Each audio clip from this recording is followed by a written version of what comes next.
Listening to The Trade Gods. What's going on, Player Profiler Nation? Welcome to the latest and the final episode of Trade Gods. I'm your host, Matty Kiwoom, and I am joined, of course, by my right-hand man, my Trade God brethren, the morning man himself, and soon to be the married man himself. First of all, congratulations, Mr. Allwine. I'm very excited for you and the future Mrs. Allwine. But other than that, how's the vacay? How's everything? What's going on? Dude, I mean, we are in the midst of training camp season, man, and I'm engaged. So really, life is it's feeling great right now. It really is. Having some great times. I know you guys that are here that have tuned into Wake and Take know I have been having a good time. We're going hour long every morning recently, just firing off these training camp stuff. You know, football's getting very, very close. So I'm getting very excited. However, hearing you just hearing the final Trade Gods did not feel good. I think that it's a bittersweet day. I mean, sometimes it's one of those things where it's like, hey, you got to see, instead of being sad that it's gone, you got to be happy that it happened. And this was my favorite part of Wednesday, but behind the scenes, it was always during the day, Monday, Tuesday, when we pre-recorded. But those, you know, the Trade Gods, this has been going for 3 years. This is, oh my God, been a blast. And it's been crazy to see you go from your OG setup when we okay, this episode's gonna go off the rails. So if you're not gonna strap in, this might not be your episode because we're gonna go off the rails. We have no time limit here. We're having an absolute banger celebration. We got 20 buys, 20 dynasty buys for you. So we are gonna keep it football. We're gonna try to stay on track, but of course we're gonna reminisce. It's gonna be, you know, you've seen the sitcoms, fellas, ladies and gentlemen. You've seen it. You show the flashbacks. You bring it all up. But anyway, let's get back to the story. Watching you go from the initial setup where I remember when we first linked up, we had never really talked. No. We just kind of like message here and there. We're like, yeah, let's go. Matt threw out the name. Trade Gods. I love it. It's big, it's bold, it's brazen. We're like, hell yeah. Jason started cutting up intros, putting all this stuff together immediately. Yeah. And then we recorded a tester. And this freaking guy immediately goes, I like it. Let's post it. And I was like, whoa, I thought we were just all right, let's go. And then it was just since then, we didn't take any time to regroup. It was just like, all right. Tuesday nights, Thursday nights, Wednesday nights, kind of bounced around. Whatever we were doing. We originally, season 1 was right before Thursday Night Football. Yep. If you guys want to go back and watch the original, you know, season, the earliest episodes, most of them ended with us talking to mics like this. As we were trying to like also watch the Thursday Night Football game. We were like, yeah, that's a good buy. Yeah. Damn it. DK scored. I remember one time we were just literally going back and forth being like, what's DK doing? You're like, all right, I meant to say, here's a sell, but DK 40-yard catch. I was like, oh.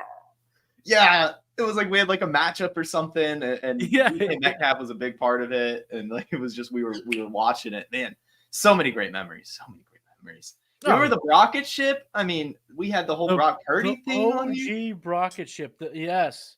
Damn, OG rocket ship. I do remember singing a handful of times, which, you know, it can happen. But yeah, there's been some good times. But so if you didn't listen to the last episode of the game plan, if you haven't seen the announcements, tonight is actually my last night, truly, being part of the Player Profiler team. It's been a fantastic 3 years. I'm moving on to a new venture. But like I said on the game plan, this was not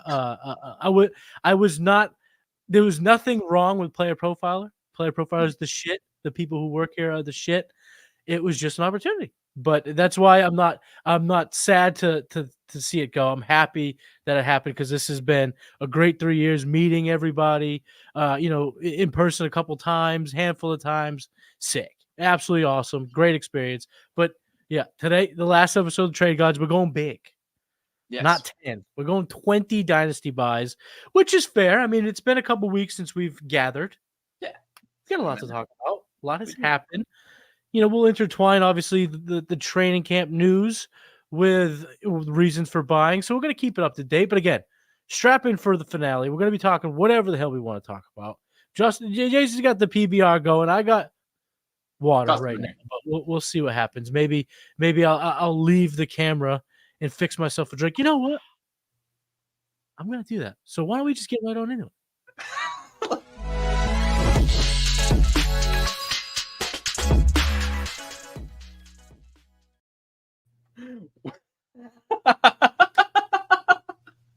All right. Yeah, it's just me. And I mean, we've got 20 buys for you. Matty's going to be back. It's going to be great. And I just got to say, while he's away, why not? When he's here, it doesn't mean anything. I'm sure he's seen my tweet. But now that he's away, I just want to give Matty Kiwoom his flowers as well. An unbelievable host here at Player Profiler, an unbelievable friend for more than a few years now. Very excited for his next chapter and very excited to bring you 20 buys. They're not just Dynasty. We've got redraft buys. We've got Dynasty buys. We're talking fantasy football. You guys know it. You're here. It's 6 minutes, 7 minutes in now. We're going to start. I'll start with my first one. Now that Matty Kiwoom is back. I had to fix myself a proper drink. I realized that, you can't celebrate with a goofball bottle of just water.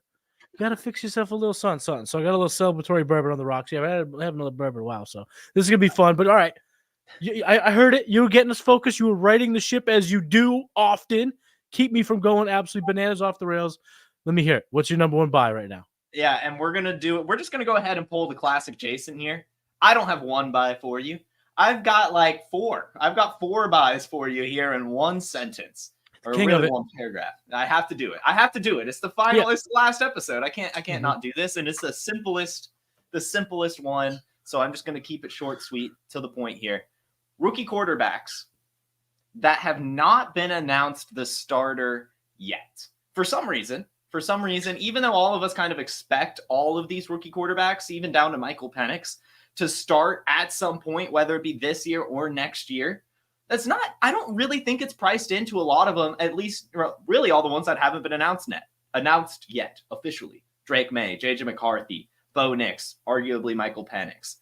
But once that officially happens, there will just definitely be a surge in their value. And so it's just a play for that. It is impossible to buy young quarterbacks in Superflex leagues in particular once they break out. So just do it now. Use that bench spot. Some of them, Bo Nix, for example, is probably still going to end up starting week 1. JJ McCarthy, I think, is going to start sooner rather than later. And I think Michael Penix, you've talked about it a few times, even down to him, right? Like it was a high draft pick they said. It's probably going to be Kirk Cousins, but next year, maybe if anything happens to him, I mean, he's coming off an Achilles. There's a chance for him to start as well. So I just don't really want to risk it. I like these guys a lot. I really do. Every single one of these prospects, I think they got the right landing spot for their profile and what they can bring to the team. So I'm buying into them before they're announced the starter. We know it's going to happen, but it's not priced in yet.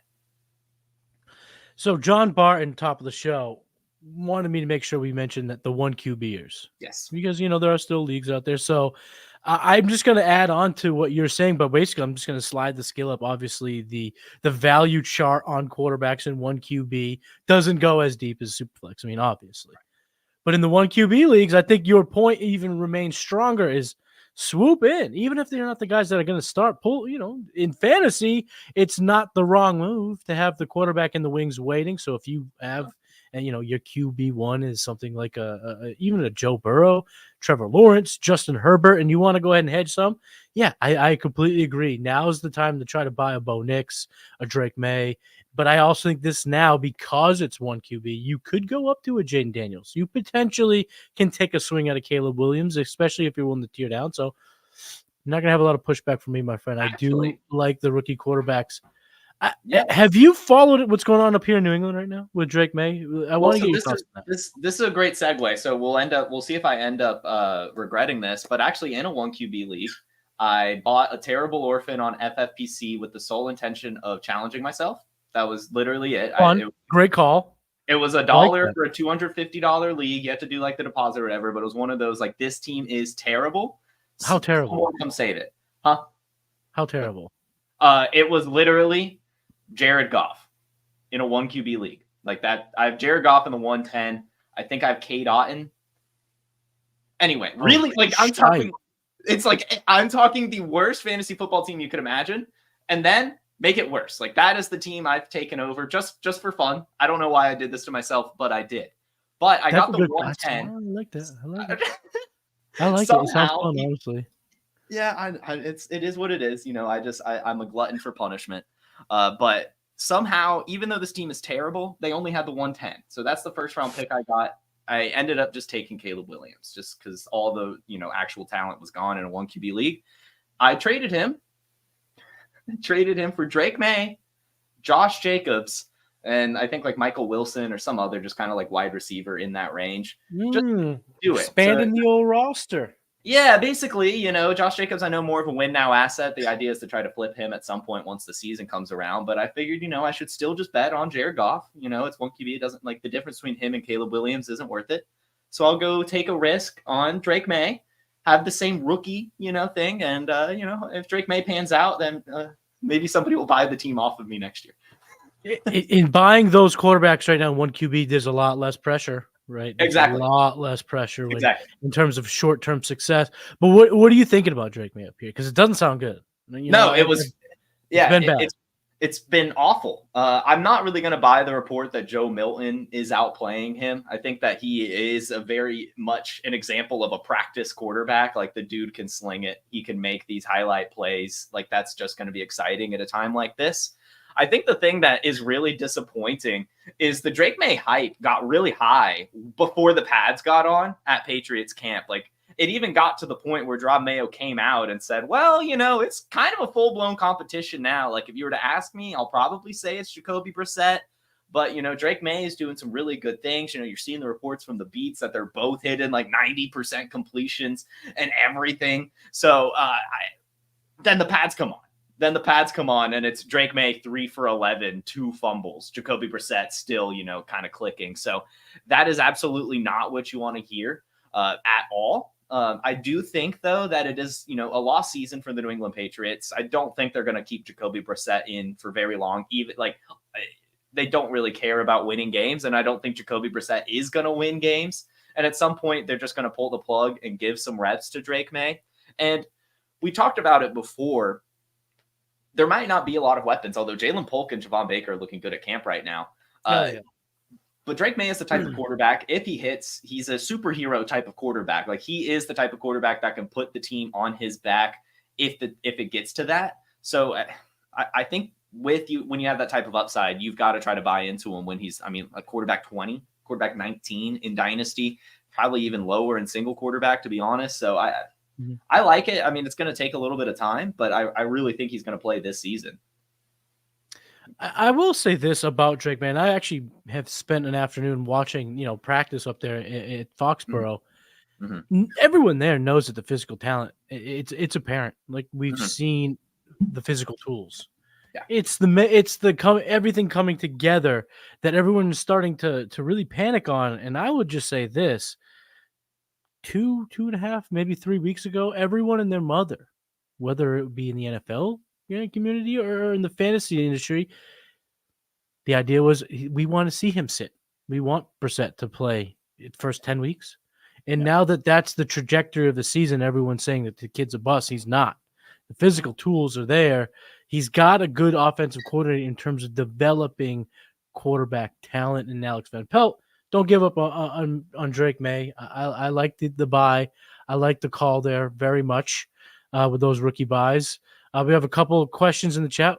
might as well get to him. This is a banger of an episode. Sure. Thomas, would you drop any of these guys from Jacob Cowing, who's getting in a little bit of buzz with Ricky Pearsall dealing with an injury? But Jacob Cowing has also been dealing with an injury, so be careful. Someone just dropped him. It's 1 QB Dynasty. It's 12-man league. Trey Lance, who's a stash quarterback. There's also Jamal Williams, Kyron Gibbs, Kenneth Walker, Anaya Smith, Calvin Austin. Are you dropping any of those guys to pick up Cowing? I think you could probably drop Anaya Smith right now. We're not really hearing anything from him out of camp. I mean, he did impress me a little bit at the Senior Bowl, but I think Cody could probably attest to something here. Johnny Wilson was not good at the Senior Bowl, really, to any regard at all, and he is actually making noise at Eagles camp right now. And so the fact that even that is happening and we're not really hearing much from Smith, I think is going to speak a lot of volumes. And Jacob Cowing was actually making some noise at Niners camp while Ricky Pearsall was out. And if anything happens to Ayuk or Debo, I think that Jacob Cowing could see some snaps. Jawan Jennings, for example, has been someone that, maybe not the greatest, that you're not happy you have on your roster, but produced. And Jacob Cowing could maybe fit that role over his career. He's the type of receiver for that. Mega producer in college, undersized dude, but a really crafty route runner.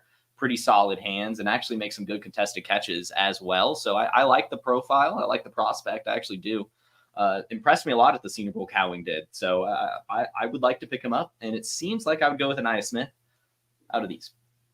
I agree. The fact that Anaya Smith is even on this roster makes me it suggests that Jacob Cowing should absolutely be on a roster.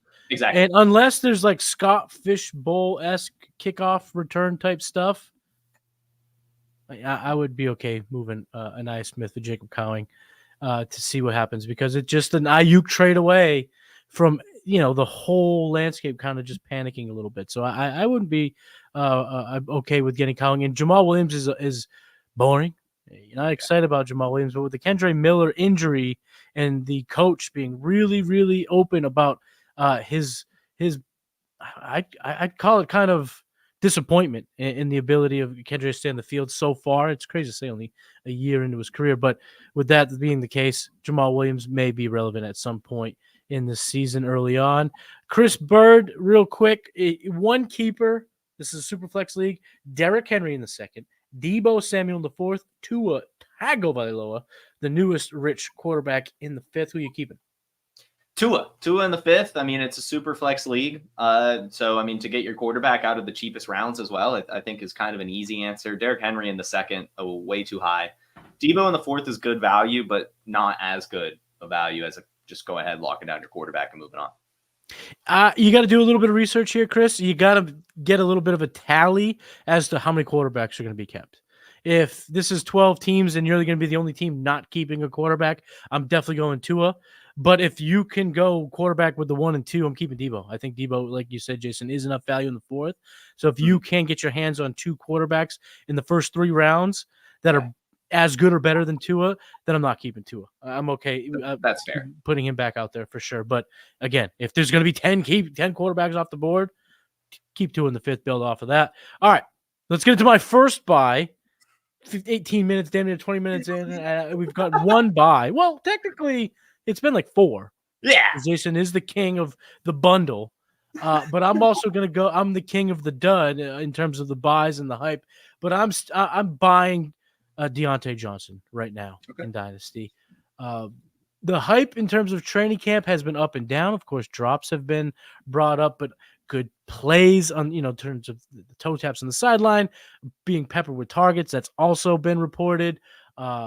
So given the fact that right now he's wide receiver 44 in most markets, and the fact that you could move Michael Wilson plus your RB6, RB5, some depth to get Dionte Johnson as of right now, I'm going to go ahead and do so because he's a 10 target game away from seeing that value kind of shoot up. We've seen him handle a shitload of targets.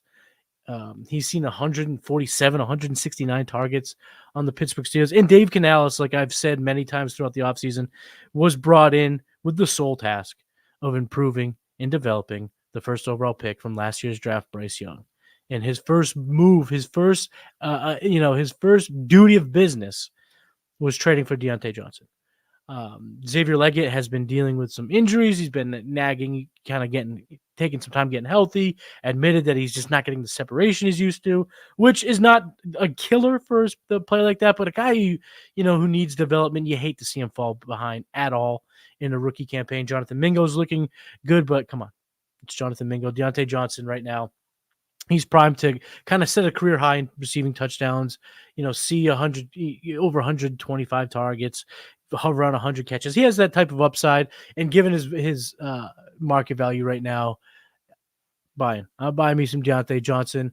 Let's keep the train moving. We got a little bit of momentum here before we get to the next story, the next side. Let's get your next buy candidate. We got down, 18 to go. Yeah. We're never finishing. In fact, I think I'm going to stall again. Matty Kiwoom, do you remember? Yeah, let's go. I do. Let's go. Memory lane, all day. I'm going to stay within actually the same range. I was actually going to start with the quarterbacks, and then none of the rest of them were in order. I was going to kind of follow along, and I feel like a good way to go from like the wide receiver 46 in Dionte Johnson, a guy that I think we can all agree has a really high floor on this offense. Probably going to at least get 100 targets, probably going to cross that 1,000-yard threshold, probably, get like 5 or so touchdowns next year. A wide receiver that you're very happy with as your wide receiver 2, 3, especially if you could pull him off as your flex, you are ecstatic. Well, if you like the floor play of Dionte Johnson, you might not like the boomer bust play of wide receiver 48, Jameson Williams. Jameson Williams. Oh, well, listen. There's early and there's Allwine, because you have been in on Jameson Williams long before the buzz has been around Jameson Williams. So I don't know if this is victory lap season, in the training camp, but the hype is building up. Yeah, but it's still not at Jason Allwine's hype. So you should be excited about that.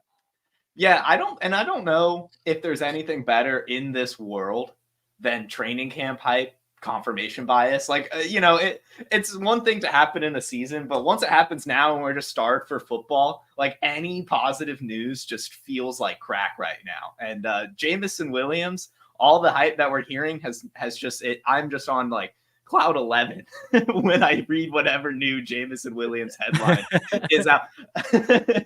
I can't believe it. I can't believe that we're finally here to where everyone is coming around to him at least being a buy at his value. I mean, he has done everything he can.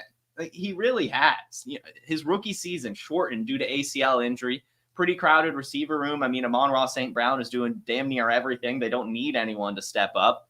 He still has one catch, and that one catch is a touchdown. He also had a second catch that was a touchdown that was actually called back due to a penalty. So talk about a highly productive rookie season, at least in terms of touchdown rate.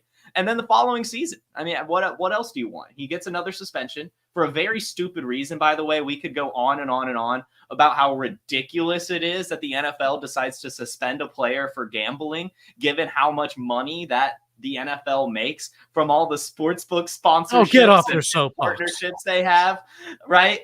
And he didn't even bet on the NFL. It was just some NBA props. And they're like, nah, half a season suspension for you.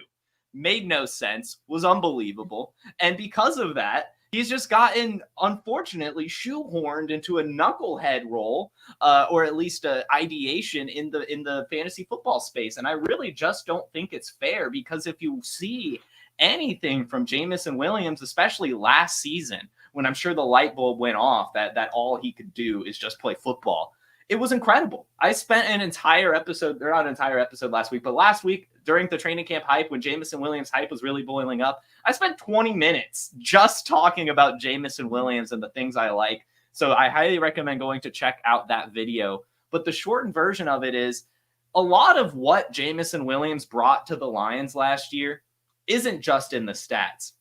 Yes, of course, he had some touchdown receptions. Yes, of course, he had the 2 touchdown game in the NFC Championship. But what goes unnoticed is how frequently he was in the play, and especially how just much of a menace he is as a run blocker. Like, if you go look at some of David Montgomery's breakaway runs last year, you will see Jameson Williams leading the pack as a blocker. And you and I both know it. I see you shaking your head. Who's his head leagues. coach? Who is his head coach? Dan Campbell. And who probably likes run blocking wide receivers more than Dan Campbell? Maybe Bill Belichick, and he's out of the league. And so I think Jameson Williams has done a ton off of just being an electric playmaker. I mean, we see it in his profile, the 4.3, 40-yard dash, a mega producer at Alabama. I mean, anything you want from a prospect, top 15 draft capital. I mean, you name it. But for some reason, we're fading him. He's on a Lions offense that we all want a part of. We all want a part of the Lions offense. And this guy's cheap. And the wide receiver 2 position is wide available. Josh Reynolds is gone, leaving behind 64 targets. I mean, he had 41 last year, so you're already talking about, if he gets all of those, over 100. I think you could honestly argue that some of Sam Laporta's targets could go to Jameson Williams as well, especially if he is going to end up being as explosive as I think he can be.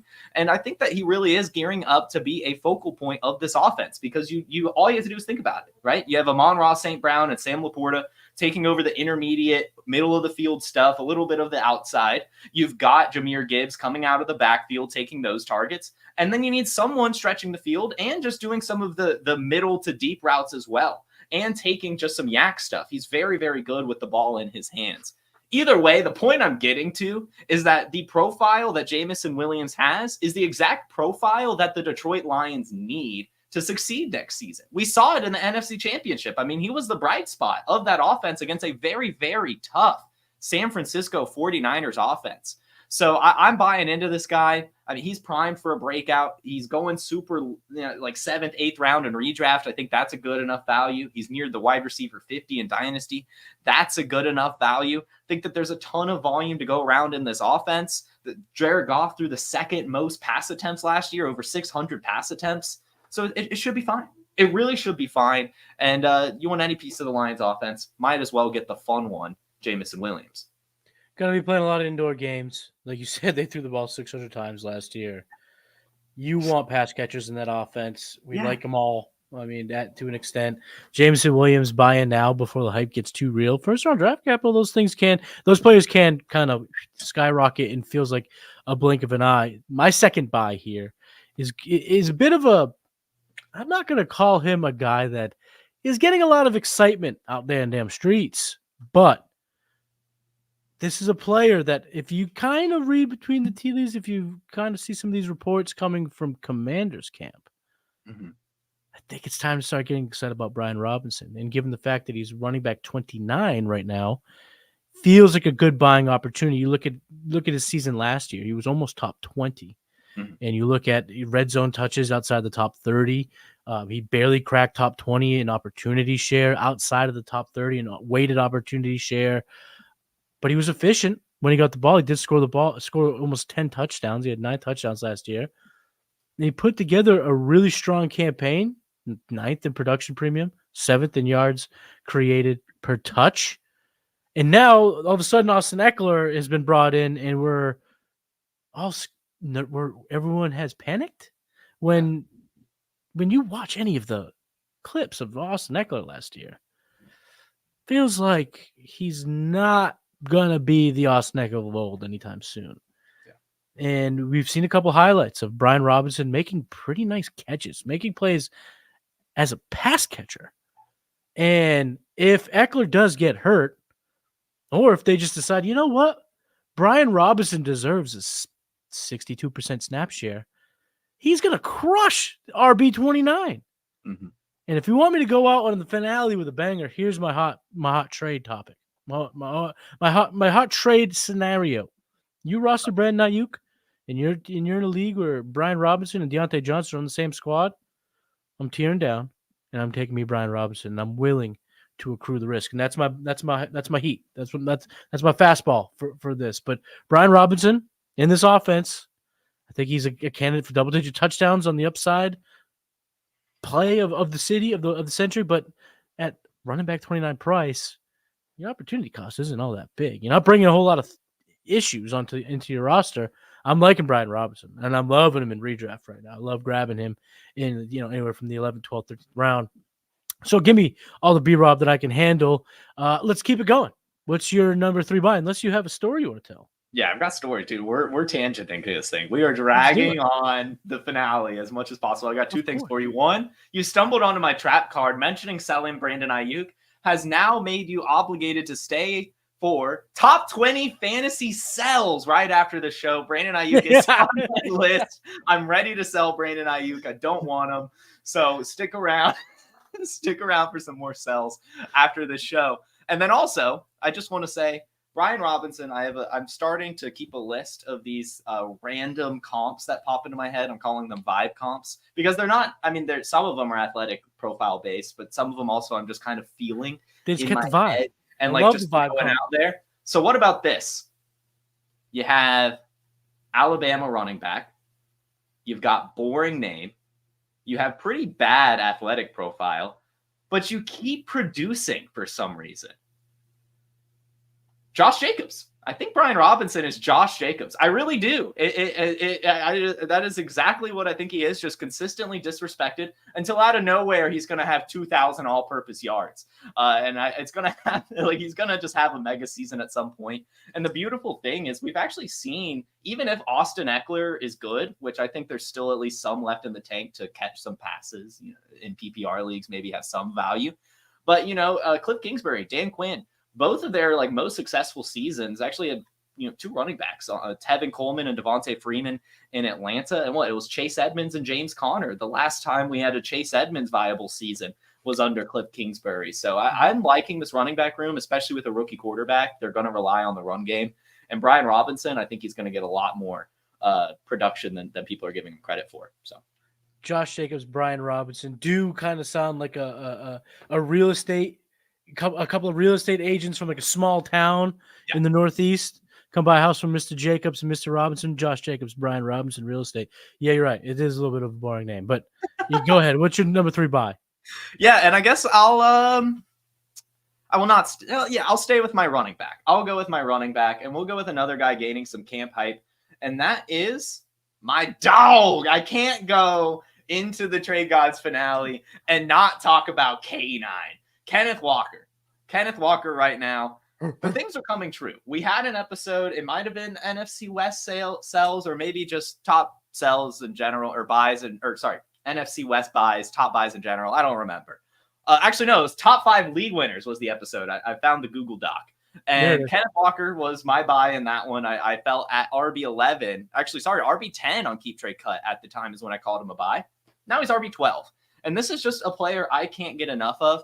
Normally, when you see a player of Kenneth Walker's profile, I feel like the fantasy space would go wild for it. I mean, we're talking about 98th percentile speed, 98th percentile 40-yard dash. I mean, the dude's insane. 5'9", 210 pounds, 50% college dominator.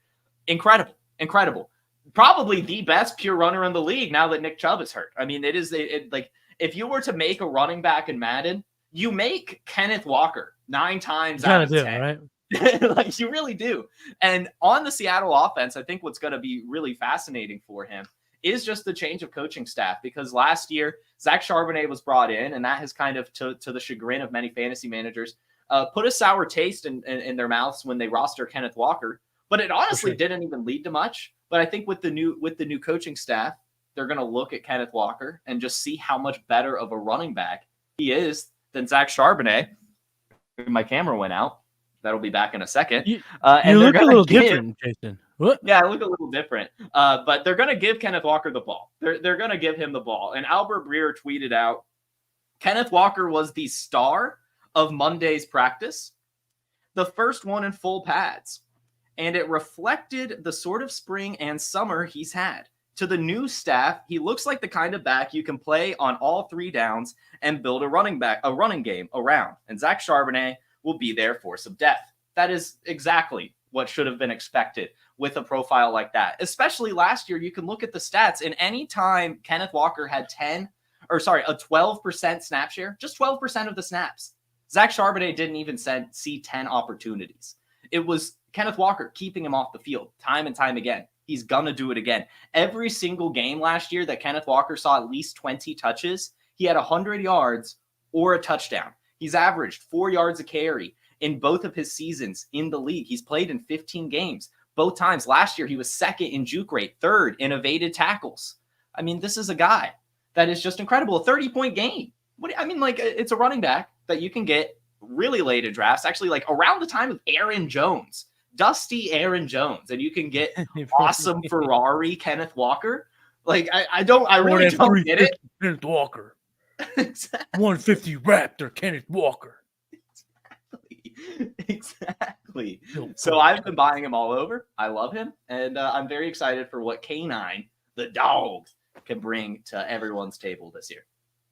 It is a classic case of just better player being in the better, getting the shitload of touches when it comes to Kenneth Walker and Charbonnet. And I know I think it's kind of the soft analysis is you just go a little bit cheaper and go Charbonnet, but it's my belief that Charbonnet is not nearly as good. So just give me the slight discount on Kenneth Walker, and I can I'm willing to take that bet 9 times out of 10. This next buy of mine, I'm doing it for you. This is my buy for you, Jason. This is my present to you. And I'm saying right now in your Superflex leagues, don't wait till tomorrow. Send the offer now. Go out and try to acquire Justin Fields right now. Do it. Just do it. Russell Wilson, missing time, calf injury, missing time with a couple of injuries, nagging things. He's not really coming off a good season. I know it was pretty decent for fantasy, but when you look at what the Broncos decided to do and how he played on an NFL level, Russell Wilson doesn't have to be the starter. And this is starting to look very similar to the Mac Jones, Cam Newton situation from a few years ago, where the procedure was, we're going to go Cam, we're going to let Mac compete. Cam got COVID. Mac Jones came in that joint practice against the New York Giants, and Mac Jones looked best he's ever looked as a Patriot in that 1 week. And before you knew it, Cam Newton was cut, and it was Mac Jones's team. Justin Fields has been given the opportunity, and I know he's still making some mistakes, but he's making the highlight plays. And Arthur Smith could do a lot of damage with a quarterback like Justin Fields. Ryan Tannehill had, top 10 seasons, top 5 seasons with Arthur Smith as his offensive coordinator. Mobile quarterback, good arm, can create, throw a little off platform. Had success with that in Tennessee. Justin Fields is kind of like a souped up version of that. And if the window cracks open in your league market to buy Justin Fields anywhere near his current market value, which is quarterback 23, take the shot. Take the shot and try to acquire Justin Fields, because the second we get a report that he's jumped Russell Wilson on that depth chart, because let's look at the progression of the offseason. They brought in Russell Wilson, and you heard murmurs of an extension.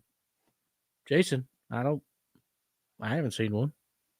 I haven't seen the Steelers pony up any confidence in the way of Russell Wilson. So, if Justin Fields takes his job and doesn't give the motherfucker back, Mr. Unlimited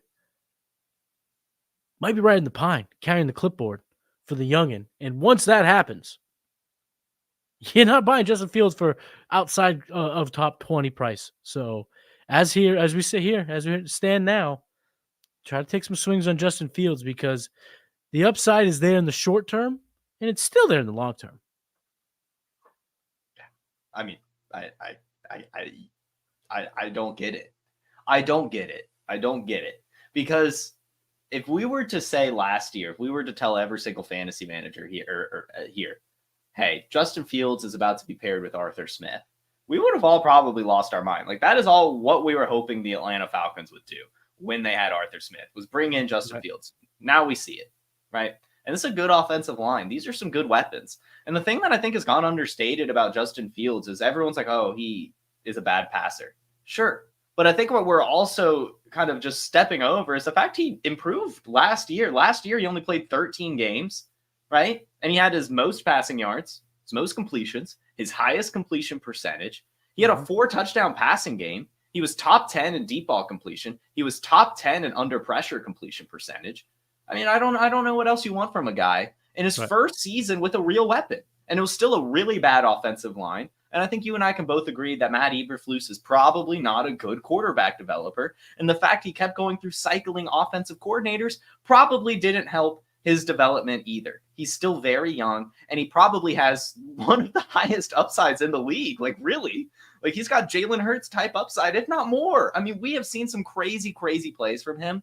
And all it takes is a little bit of hype, like we're starting to see, before he will take over that starting job for Russell Wilson. Because we've talked about it on the show. The second it's week 1 and the terrible towels are spinning and Justin Fields breaks even one touchdown, it's over. It's over, because it is just going to be Justin from everyone. Russell Wilson's going to go, 25 of 37, 220 yards, 2 touchdowns, and an interception for 4 straight weeks. And they're going to be like, all right, whatever. We're pulling the plug. We want some excitement here. And Justin Fields is that excitement. I'm very excited for him this season. I've been taking him in best ball drafts, even single quarterback best ball drafts, just in case, because his upside is insane. Even if he doesn't progress as a passer, he still can score 40 fantasy points and probably when it matters most, because more than likely he's going to be starting at the end of the season instead of the beginning. But now it is almost trending to where he can honestly play the whole season and Russell Wilson's just a backup. So yeah, definitely buy him before that ever happens. It's a little reminiscent even of the Russell Wilson, Matt Flynn situation.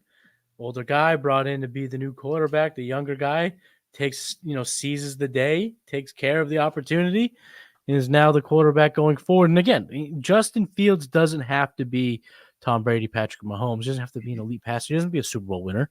No, we don't get points per win in most leagues. We're talking about fantasy points. We're talking about rushing upside, Konami quarterback, control kind of, RPO type of an offense that Arthur Smith can kind of, build around a guy like Justin Fields. Is the reason he is the buy. Jason, let's go. You're up. Next buy candidate. We'll go from one misunderstood quarterback to another. Justin Herbert. Justin Herbert right now, I think, is a screaming buy, because everyone is saying to sell him because of his coaches. And I think what people are glossing over is the fact that coaching, at least in my opinion, comes a lot down to personnel. And Greg Roman and Jim Harbaugh, at least in their NFL tenure, have had Lamar Jackson and Colin Kaepernick as their quarterbacks. They have Frank Gore in San Francisco, right? A really good running game in Baltimore. Like, it's just a game plan thing at the end of the day. And when you have a quarterback like Justin Herbert, you're not going to hold him back. And even if you do, it's still going to just lead to a more efficient offense. And so Justin Herbert right now, one of the most talented quarterbacks, only 26 years old. He had a 5,000-yard season his second year in the league. He was 7th in points per game as a rookie. Last year, he was on pace for 4,000 passing yards before getting injured in a terrible offense, awful offense last year. And I really don't get it. Again, a value to me at quarterback 10. This is a really good dynasty quarterback in particular, especially in single quarterback leagues, for my guy that asked at the beginning of the show, because you can get him for cheap and you can build your franchise around him. He's going to be incredible for years to come. He's going to be the Chargers franchise quarterback for years to come. And it's just going to be good. It's just going to be good. Lad McConkey, he's doing really well at camp. DJ Chark, say what you want about him. He's produced every single season. Josh Palmer, say what you want about him. He's been producing. He's fine. There's still going to be, he's had 2 seasons with, he has a 700 pass attempt season. Yeah. Do you realize? He was a jugs machine a couple years ago. Do you realize what that means? Do you realize what you've done? 500 pass attempts, 450 pass attempts last year in 13 games. Okay. Like, he's still going to have 500 pass attempts. He's still going to have 4,000 yards. He's still going to have at least 20 passing touchdowns. He's still going to be a really, really good producer. And I just think the last couple seasons with terrible coaching, Brandon Staley, with less than 100% ever, Mike Williams, with Keenan Allen trying his best to hold it together, it's just not good enough. I think this change is going to be good for him. And this is the only time you're going to be able to buy him, because when he goes out there, week 1, has 3 passing touchdowns, and has some designed runs. Is that something we haven't thought about yet? Like, they've worked with Colin Kaepernick and Lamar Jackson. Even in Stanford, Andrew Luck had like almost 40 carries in back-to-back seasons. And Justin Herbert has some wheels. We saw it his rookie season. So anyway, I'm going too far off track. Buy Justin Herbert. Get him while you can. My one worry about Herbert is he becomes so good in the NFL and so mediocre for fantasy.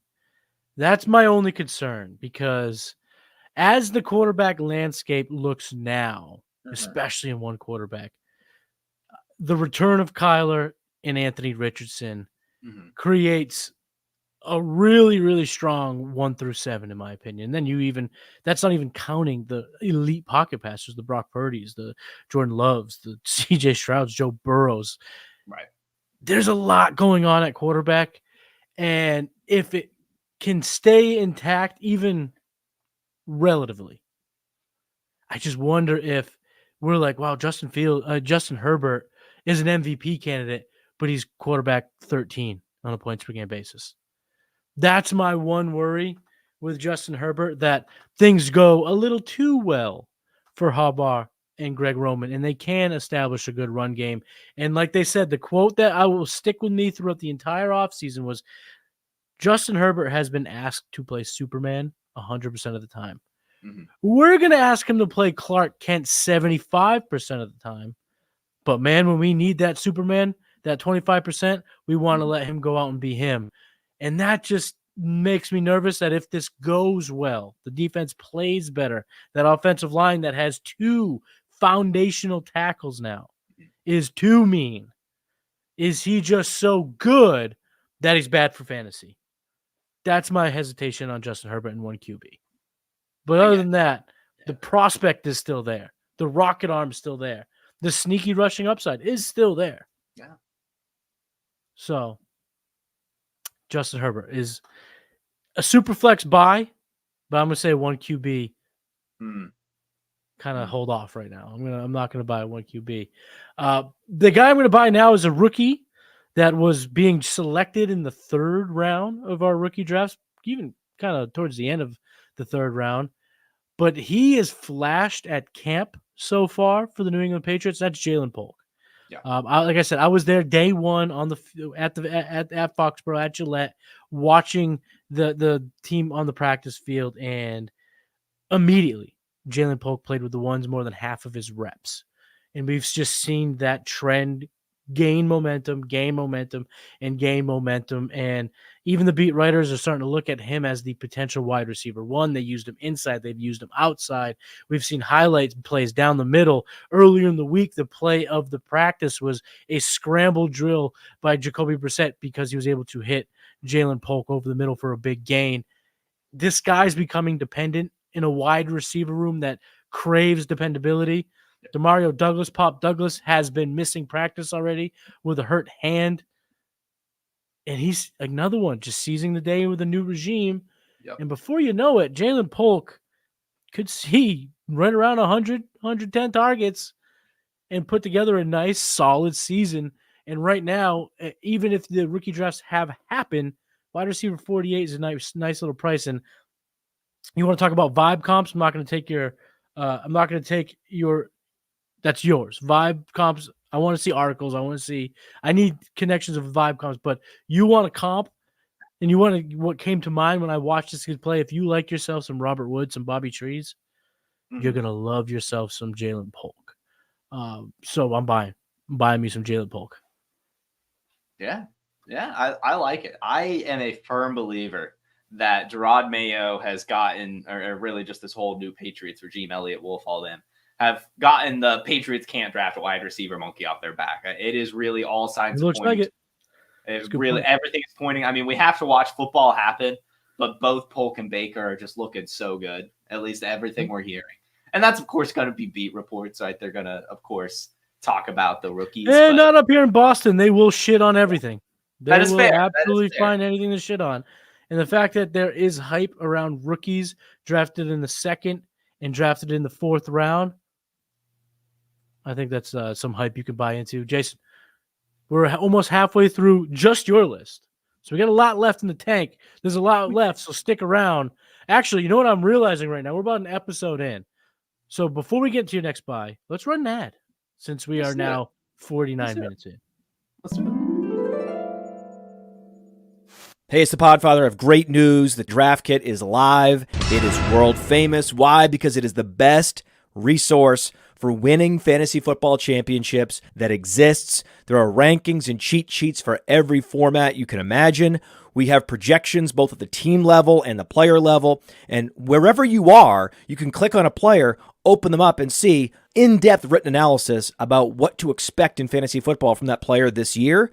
And then you can click on the team and you can get even more in-depth analysis, all the drivers of fantasy production, both in a positive and negative direction for that team, including a signature trend. And the graphics are incredible. So these team insights, they give you the team level projections, the vacated targets, the vacated ARs. And we added a bunch of features. I mean, individual cheat sheets for Theo and Billy and Dario. So you could take your favorite analyst and download their personal draft cheat sheet. And then in the commissioners section, Memphis Young lays out everything you need to know to manage a league. The best minds in the industry contributing analysis. It's certainly not the most inexpensive draft kit on the market, but it is the best. PlayerProfiler.com/draft kit. PlayerProfiler.com/draft kit. Go get it.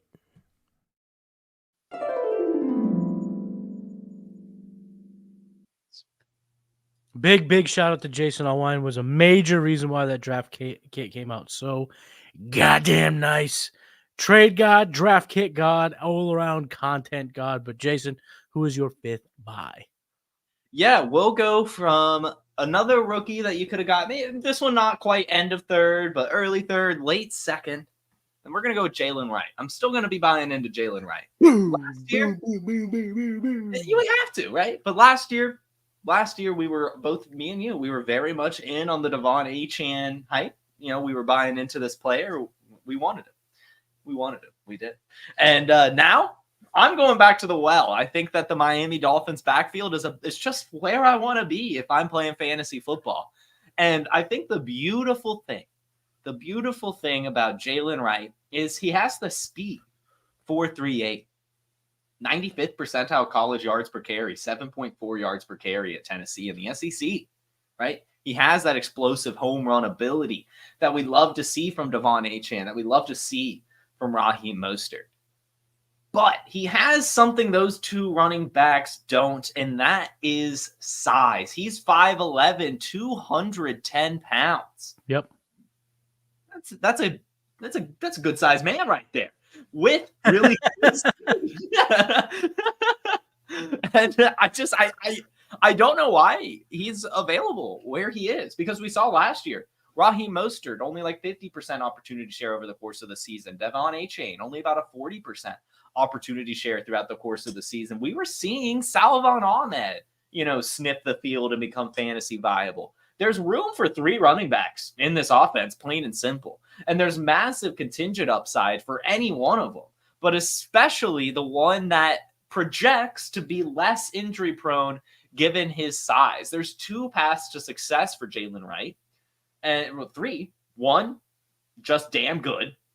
2, an injury to Devon Achane. 3, an injury to Raheem Mostert. Either way, any of those paths, he's getting 25 to 40% of the opportunities. If both of those running backs get hurt, then you're talking about a bell cow on the Miami offense with home run speed, with really good size. And it's just, I want this player. I just want this player. You can get him right now in a really good range. I'm drafting him a lot in seasonal. In fact, him and Dylan Laub right now, I have tied for my most exposed running backs in Underdog right now. Just tapping those buttons at the end of the draft, because so much upside for those players. But especially, I believe Jaylen Wright doesn't necessarily need the injuries. I really think that he will see the field either way. We're hearing reports that Devon Achane is, taking slot snaps. So there will be times where Devon Achane is a wide receiver and Jaylen Wright is a running back. And there'll just be times where Devon Achane and Raheem Mostert are tired and they need to put in another running back and he can be in there. So I just think this is a good dynasty asset, especially with Raheem Mostert's contract coming to a close, I believe, at the end of this season, at least, I think. And even if it is till next year, it's probably still going to be the end of this season for both sides. So I'm getting Jaylen Wright before that, but I think he can break out this season as well. He ain't gonna get it. Yeah, I love that. I love the call of Jaylen Wright. Jaylen Wright right now, he's gonna be a buy for me throughout, quite frankly. Yeah. And this is how I'll put it. I'll just kind of sum it up this way. Jaylen Wright has the athletic ability of the Raheem Mosterts of the team, but the size of Jeff Wilson. And you talk about that contingent upside. If it's really, in my opinion, if A-Chain gets hurt, you're going to see Jaylen Wright immediately step into a big role. Yep. And get a lot of touches. Yep. And be very effective on one of the most innovative run schemes in all of football. Love that call. Love it. I'm actually going to use that as a segue into my next guy, who is also a Miami Dolphin and a player that I didn't think I'd be all that into, but he just signed a mega deal, so we can kind of lock him into the situation. Tua Tagovailoa. Last year, top 10 quarterback, QB9. The year before that, QB9 on a points per game basis. 4,600 passing yards last year. Still has Tyreek Hill. Still has Jalen Waddle. Now has another running back along with everything else. Jonnu Smith, Mike McDaniel. In a defense that now without Christian Wilkins and probably won't have both Bradley Chubb and Jalen Phillips to start the year, this defense might not be that good, which means there might be a lot of shootouts. There might be a lot of offense for the Miami Dolphins, who are in a bit of an offensive-driven division now, minus the Patriots. And right now, you look at the market for Tua, he's being marketed as QB 15. And this is a guy, to me, is a buy in the more traditional sense in Superflex, but also a guy for me that I'm okay taking my Joe Burrow, taking my Brock Purdy, tearing down to Tua Tagovailoa and acquiring that second piece, whether it be a rookie, a young piece, or a win now piece. That's going to be for you and your team to decide. But now that I know Tua is locked in to this team, the confidence is there. Give me the guy who had deep ball accuracy rating last year. Give me the guy who had the third best deep ball catchable pass rate last year, who his teammates with Tyreek Hill and Jalen Waddle. And again, unsung hero came in a lot thinner. The whole way people look at this time of year, it's you find 50 opinions, they're all going to be different.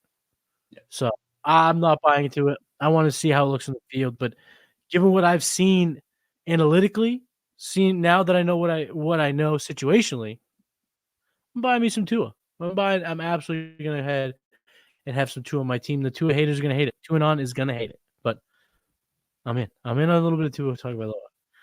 Yeah. No. I was going to say, I like the value of Tua right now. I mean, he just threw 4,600 yards.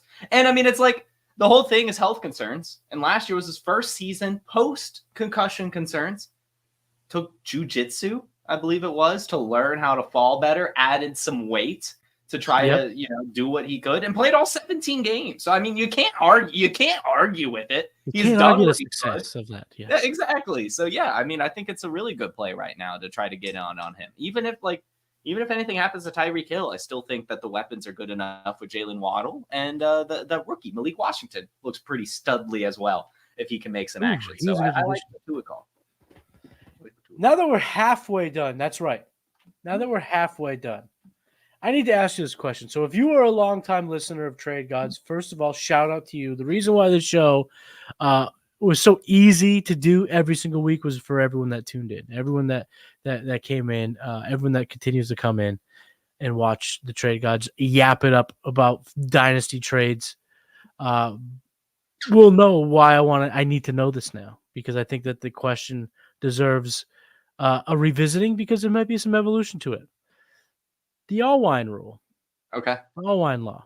Has it changed? Because for those of you that may not be familiar, the Allwine law was you only trade Justin Jefferson for Jamar Chase plus, and you only trade Jamar Chase for Justin Jefferson plus, and the theory was they're so good that why am I moving it? I don't care if I'm changing laundry. I need an additional piece. But now CeeDee Lamb may have a bit of a seat at the table. 2 rookies are entering the picture with potential to get a seat at that table. Malik Neighbors and Marvin Harrison Jr. So what have you thought of it? Revisit. Let's bring it back up. What is the new and improved Allwine law? What is it? What does it look like here now that we're in our last episode in the finale? What is it going forward? I was going to say it has not changed. I'm not trading Jamar Chase for CeeDee Lamb. I'm not trading Justin Jefferson for CeeDee Lamb. I don't want. What if he gets the contract? What if he gets the contract? I don't want that on my team. I don't want that on my team. I want Jamar Chase or Justin Jefferson with a cherry on top. If I'm trading either one of those players, I have not changed my opinion. I think that it is the perfect dichotomy of those two players. If you have them, you keep them, or you get basically their clone, and you get happy about it. Now, Jack, I see, asks if there's a different law for running backs. Technically, you could see what Jamar Chase for Bijan Robinson, Breece Hall plus, or like a quarterback at a super flex swap. But that is ultimately a team need thing. Like if you're exploring wide receiver trades, I think where that role comes in a little bit more. Like if you really need a running back, the same applies. Like you are staying within the top 1 or 2. You are not going any further. There's no need to do so. That's more so where it is at. However, if I could, I might like to add an addendum to the rule with my next buy. The floor is yours, my friend. The best wide receiver prospect, one of the best wide receiver prospects we have ever seen, is entering the league this year. Malik Neighbors, baby. Due to the fact that he has not done much of the pre-draft process, he has falsely and disrespectfully been thrown into the bucket of Rome Odunze and Malik Neighbors. Marvin Harrison Jr. has gone from generational talent to one of the best prospects we've ever seen, to worth the 101 in Superflex, to maybe not even the best wide receiver in this class, to I'm not really excited about drafting him. I don't really want him on my team. I'd rather just get Rome Odunze or Malik Neighbors. We should have never done this. The prospect is still the same. We are talking about a player who has had back-to-back 1,200 yard, 14 touchdown seasons from Ohio State, a 94th percentile college target share, a 95th percentile college dominator, one of the best route runners we've ever seen. Genuinely, the total package, as he runs a 4.4, he's 6'3", he's 200 pounds. His best comparable is A.J. Brown, and he's just an incredible route runner. And then he gets a landing spot on the Arizona Cardinals. Of course, historically, you could point to Larry Fitzgerald. They've had a Hall of Fame wide receiver on the team before, but that doesn't really matter because there's also just not a lot of target competition on the Arizona Cardinals. I know a lot of people are going to point to Trey McBride, but it took us that. Dare you hate the Greg Dortch-Rader, the human Dortch. Dortch the Torch, Dortch Michael the Torch. Wilson. How dare they are going to be good because I have to start over. Michael Wilson and Greg Dortch will be good because Marvin Harrison Jr. is great. Without him, they would be like they've been 500-yard receivers. They'll probably go up this year. Marvin Harrison Jr. is the boat that is the tide that rises all ships. He's modest projection here. I'm going modest projection. If you look at Kyler Murray's best season, 550 pass attempts, 4,000 passing yards in 2020. If you give Marvin Harrison Jr. I'm going modest 30% target share because of the prospect he is and just the things around him. You could totally boost that up if you wanted to. That'd be 165 targets from Kyler Murray on a high-octane offense. That'd be about 1,200 receiving yards if he, evenly distributes that. But we all know that with right athleticism, you can increase that as well. For comparison, from those 165 targets, Justin Jefferson's record-breaking rookie season, 125 targets. Jamar Chase's record-breaking rookie season, 128 targets. It took Puka Nacua 159 to break the rookie record last season. Marvin Harrison Jr. is 3 Puka Nacua's worth of prospects, right? Like, he is just a stud on top of a stud on top of a stud, and he's going to get an enormous amount of targets on Arizona's offense. He's going to get an enormous amount of yards. He's going to have an enormous amount of touchdowns, and he's going to establish himself as a top 3 dynasty wide receiver alongside the likes of Justin Jefferson and Jamar Chase, surpassing CeeDee Lamb, surpassing the Sun God, surpassing A.J. Brown, surpassing Garrett Wilson, surpassing Puka Nacua.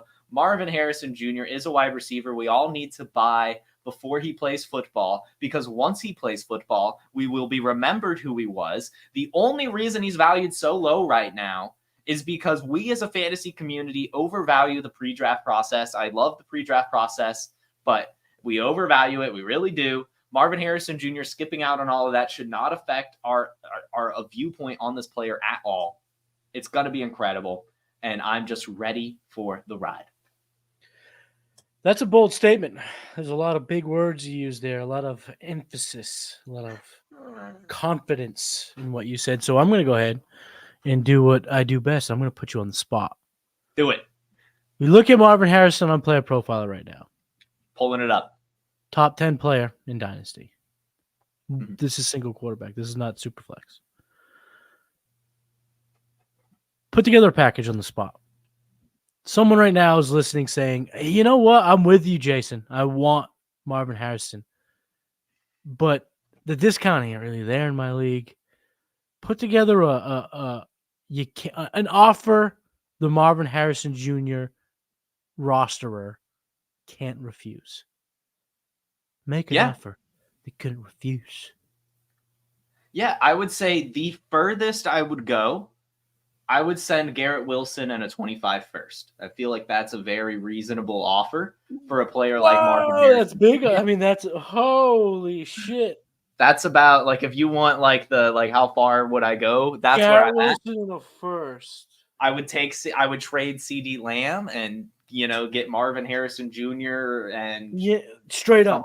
You have Marvin Harrison. I mean, you have CeeDee Lamb, and I'll map it out as straightforward as I can. This is a league that I'm in, my home league, and I imagine there are thousands, if not millions, of leagues similar to this. 1 QB. Mm-hmm. I, in this league, roster CeeDee Lamb. Mm-hmm. If you were in my position, would you offer CeeDee Lamb to the guy who has the 101? Well, no, because I know I could get more, but in a perfect world, or just I guess in the scenario you're offering, if you are asking me, this is it. I'm the owner. Let's role play. Let's do a little role play. You're a Kiwoom. I'm the guy in the league that has the 101. Go ahead. Call me. I want that 101. Here's CeeDee Lamb. What could you throw on top of it? Not throwing anything on it. I love Marvin Harrison Jr. I was watching the show Trade Gods the other night, and this guy, Jason Allwine, great turtleneck, great haircut, and he was saying how good he is, and I'm not trading him. The only way I'm trading him to you is if you go ahead and just send me CeeDee Lamb straight up. That's it. I put it on the app. Go if you want it. Go ahead, accept. You know me, and I would probably press that accept button. But that's not going to be my advice to people. I'm not saying you're going to go. You're going to probably the finale. You're going to probably the finale. No, I would do it. If you're asking me if I would trade CeeDee Lamb for Marvin Harrison Jr. straight up, I would do it. 100% of the time, I would do it. But I know as an analyst that you could get something on top. I don't need much. If you could give me Marvin Harrison Jr. in a second, I'm happy. You give me Marvin Harrison Jr. and Jalen Polk. Yeah, that would be fun. Give me a fun upside. Listen. I think everyone listening here can take this advice away. Jason saying he would do it straight up, but obviously try to get more. Yeah. Don't ever go with your best offer. But I think the fact that you're saying you would do the 101 in the CeeDee Lamb swap is exactly the advice someone out there might needed to hear to pull the trigger and get a guy like Marvin Harrison Jr. right now before he goes into his rookie season. But of course, you're definitely going to want to try to get more. You got to try to get more. Yeah. Friends in the chat, 12 teams start a OG league. Would you ship away MJH in London for Sun God and God win? Oh, the double barrel gods? Double barrel gods? It's kind of a fire team name. No, Vibe check. Great team name. No. I'm not doing it either. I love the Sun God. I am not as enthusiastic about Harrison as Jason. I still would rather have the Sun God than Marvin Harrison Jr. But for me, this isn't the offseason to trade Drake London. No, it's not. You ever watch the movie? I think it's called Clear History on HBO. No. It's a actually hilarious movie. It's Larry David. So if you like Curb, if you like Seinfeld, okay, I'm putting it on the watch list. It's immediate watch, and there's great cameos all over the place. It's fantastic. I really, it's a really funny movie. But the premise of the movie is, his business partner develops a smart car, and Larry David basically tells him to go fuck himself right before the launch of this car, and ends up not being a millionaire when the other guy becomes a gajillionaire, and he could have been a gajillionaire too. That's how I feel about Drake London.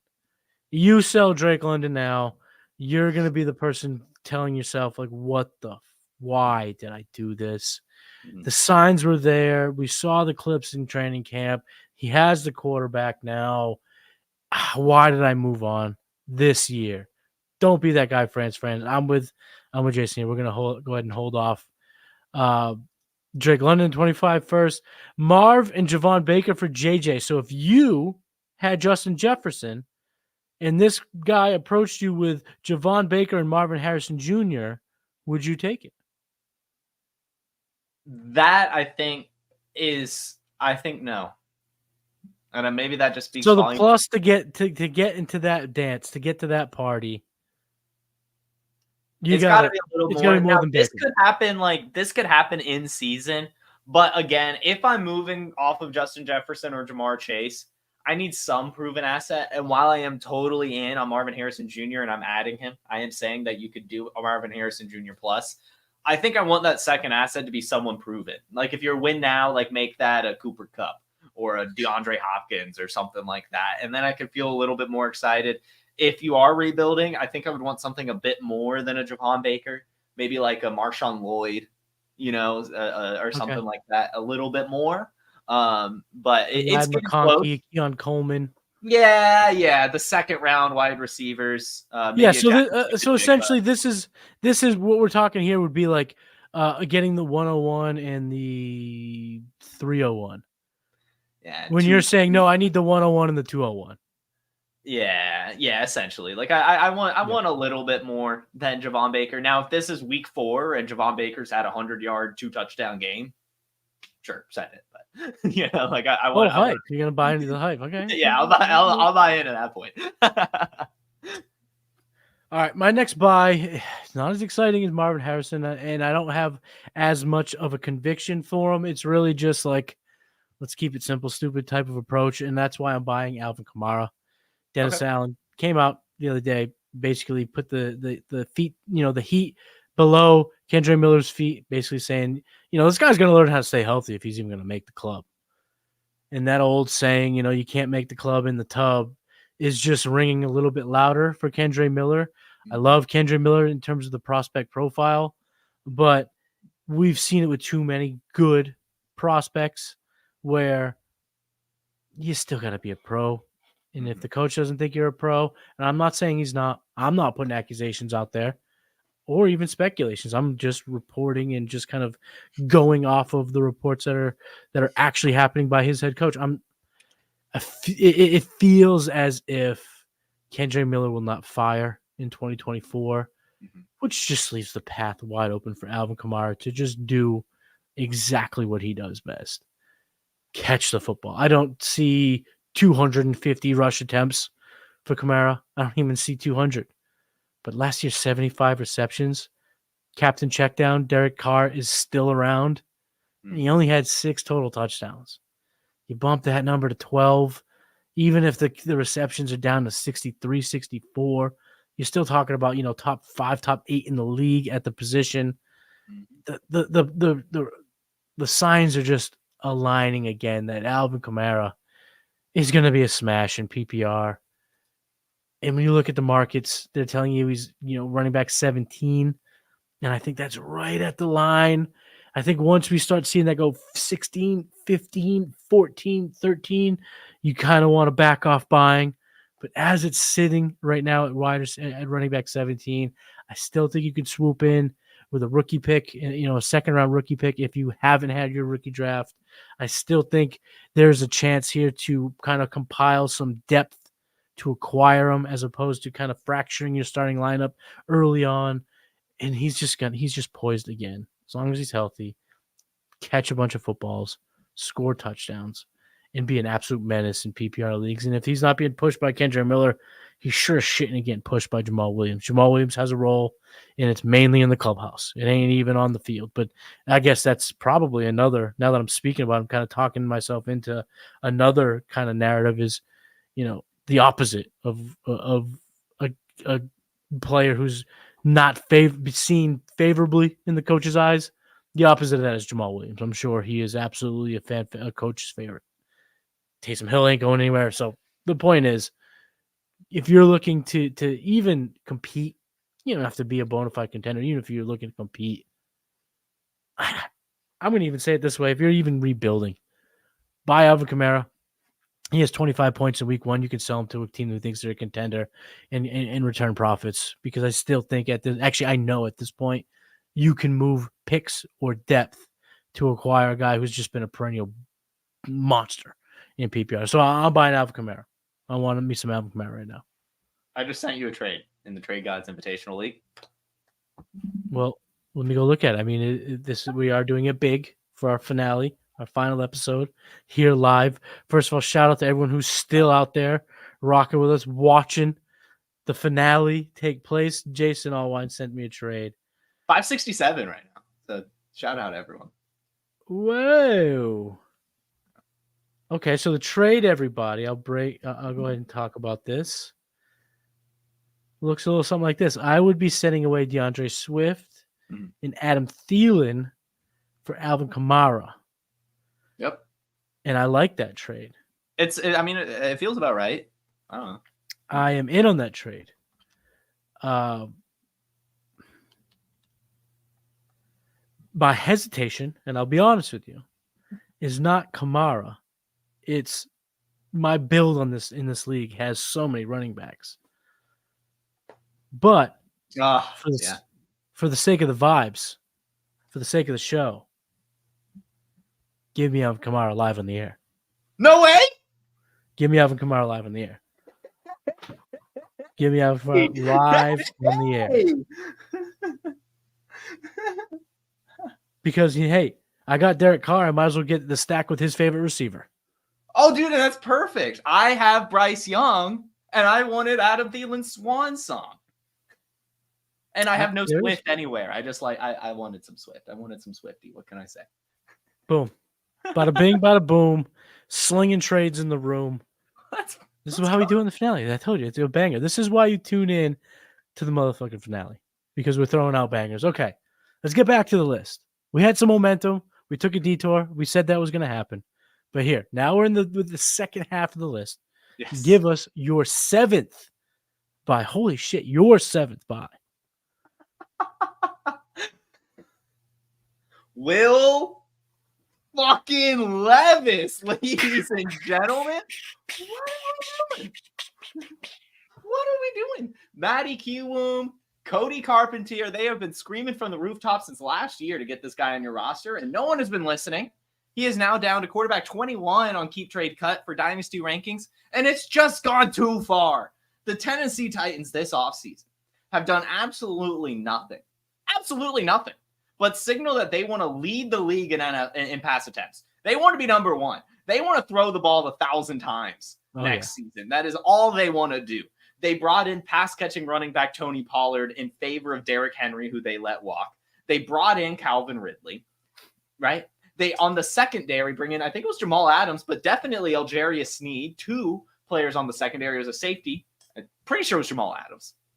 But anyway, Algeria Sneed showing that they want to pass the ball and, shore the secondary to help because teams are going to be passing against them. And then they spend their first draft pick on J.C. Latham to help the offensive line so they can pass more.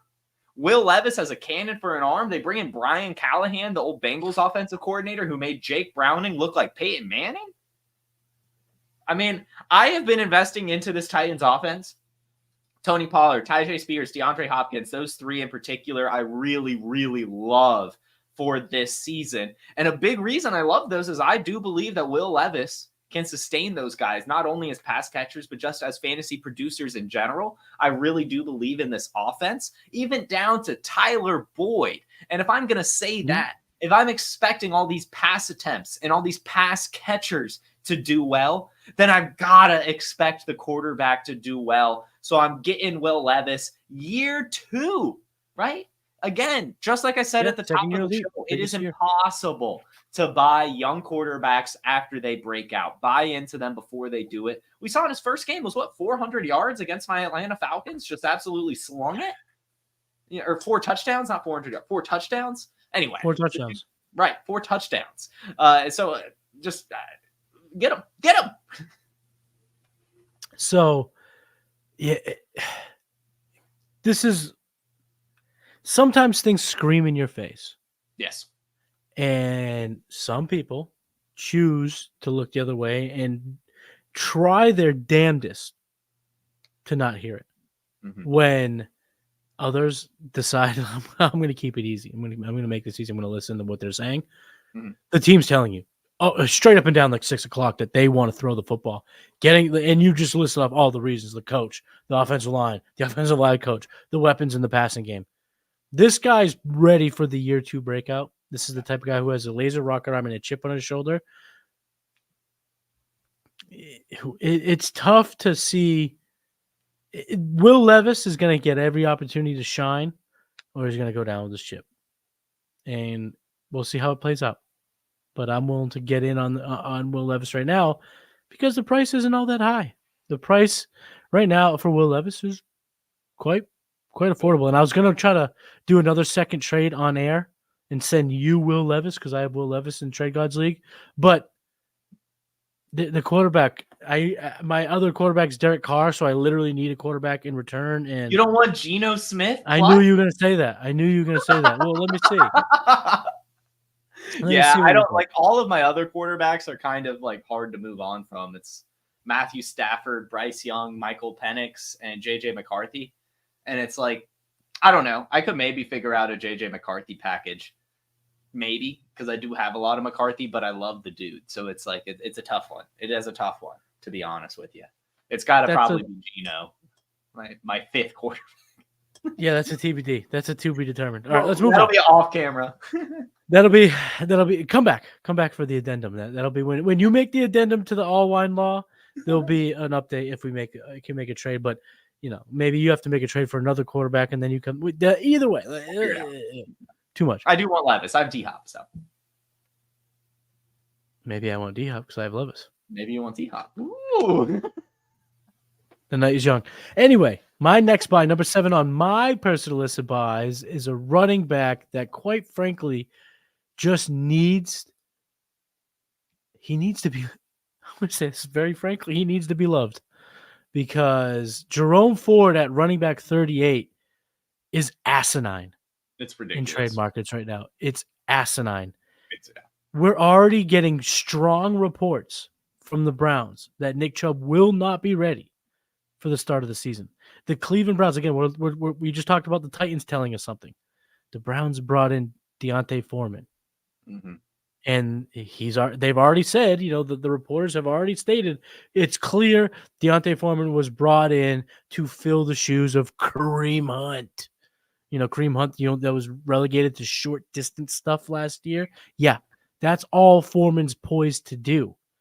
After that, they're saying it's going to be the Jerome Ford and Pierre Strong show while Chubb's sidelined.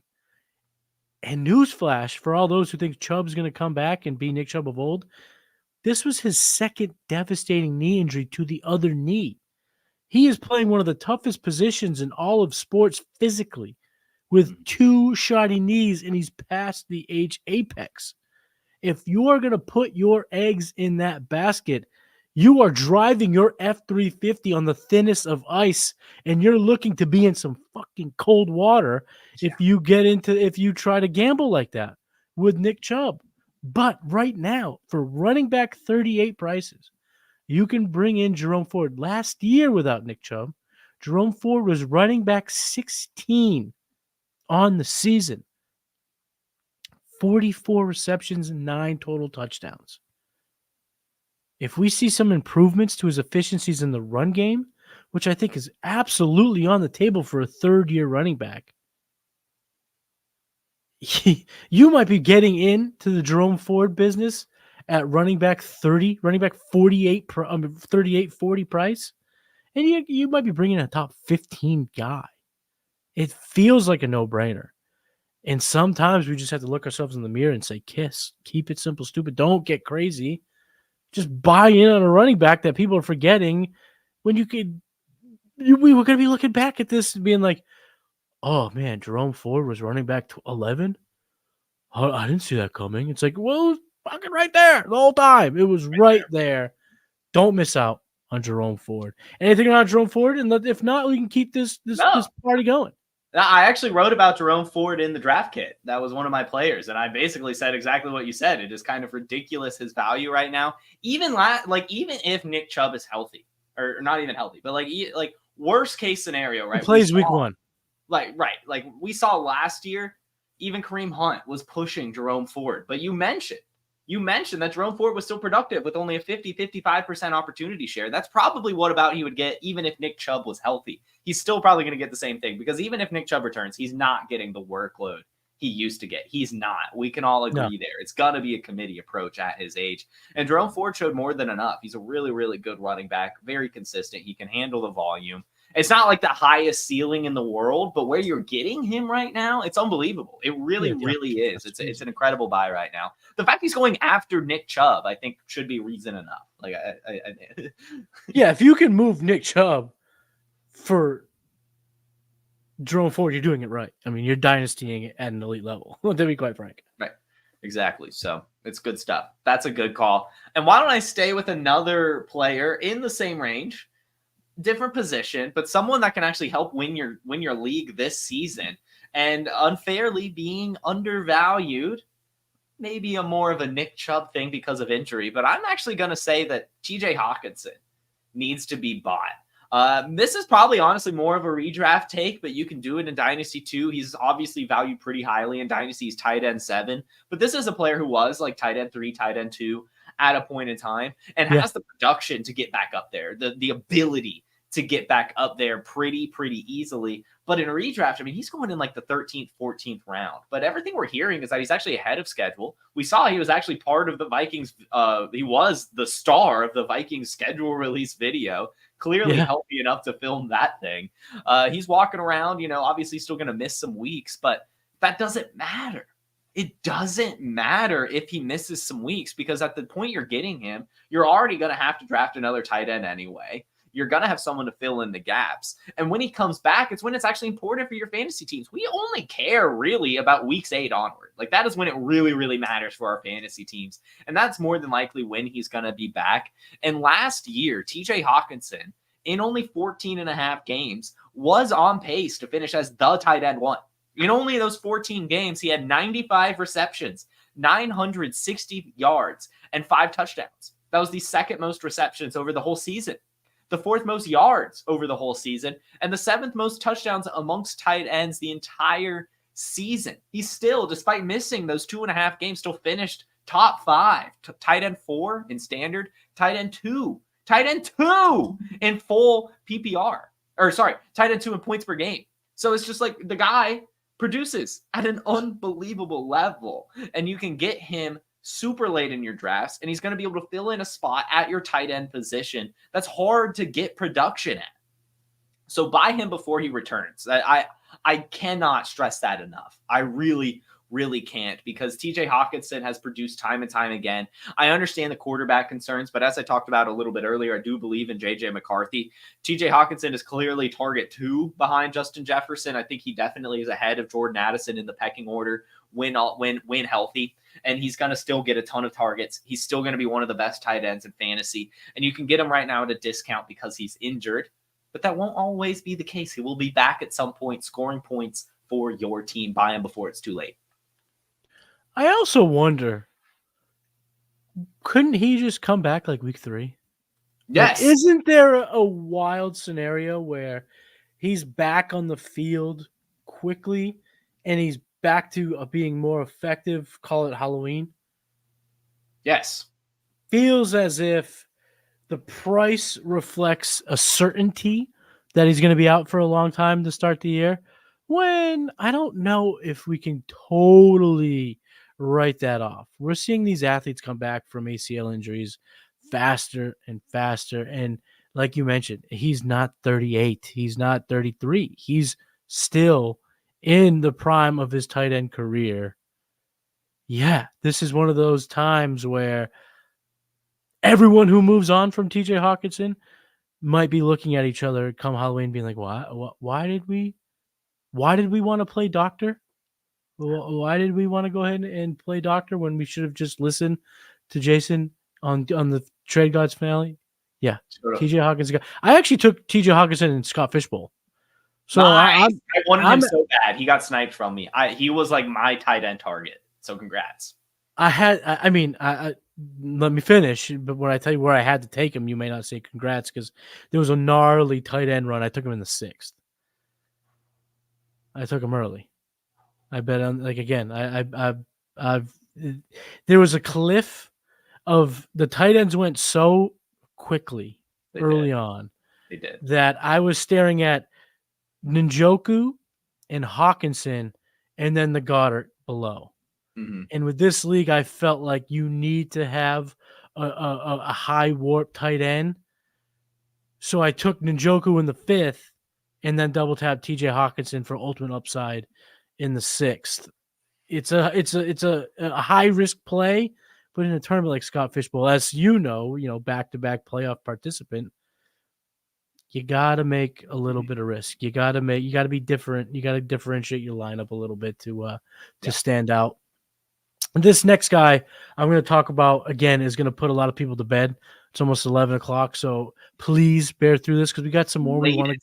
We want to rattle off some more, but this guy may put people to bed, so I'll make it quick. I'm buying Devin Singletary. Okay. Tyron Tracy's getting hype, but so did Tank Bigsby last year. And I'm not saying I don't like Tyron Tracy. I do. But Devin Single was brought in on a multi-year deal. Watch Hard Knocks.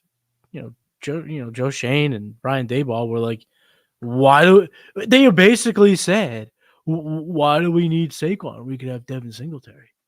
They were. And I know that's banana land, but if they have that confidence in him, they're going to give him a chance to play. And as you know, when Brian Daboll was the offensive coordinator of the Bills, where Singletary played early on in his career, the guy was a double-digit fantasy point producer on a weekly basis. I mean, this guy averaged 11, 12, or 10 points per game.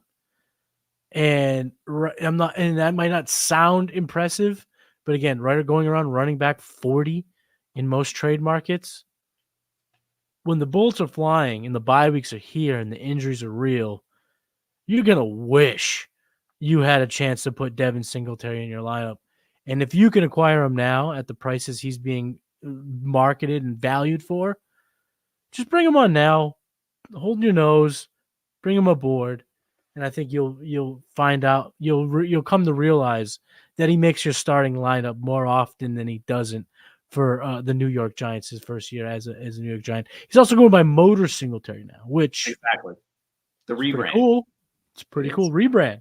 It's a rebrand. Mm-hmm. I love rebrands. Rebrands are cool. Mm-hmm. Motor Singletary. You got to buy Motor Singletary. Jason, what's your next buy? Yeah, I like good nicknames, and Cooper Kupp is my cup of tea. I don't understand his value right now.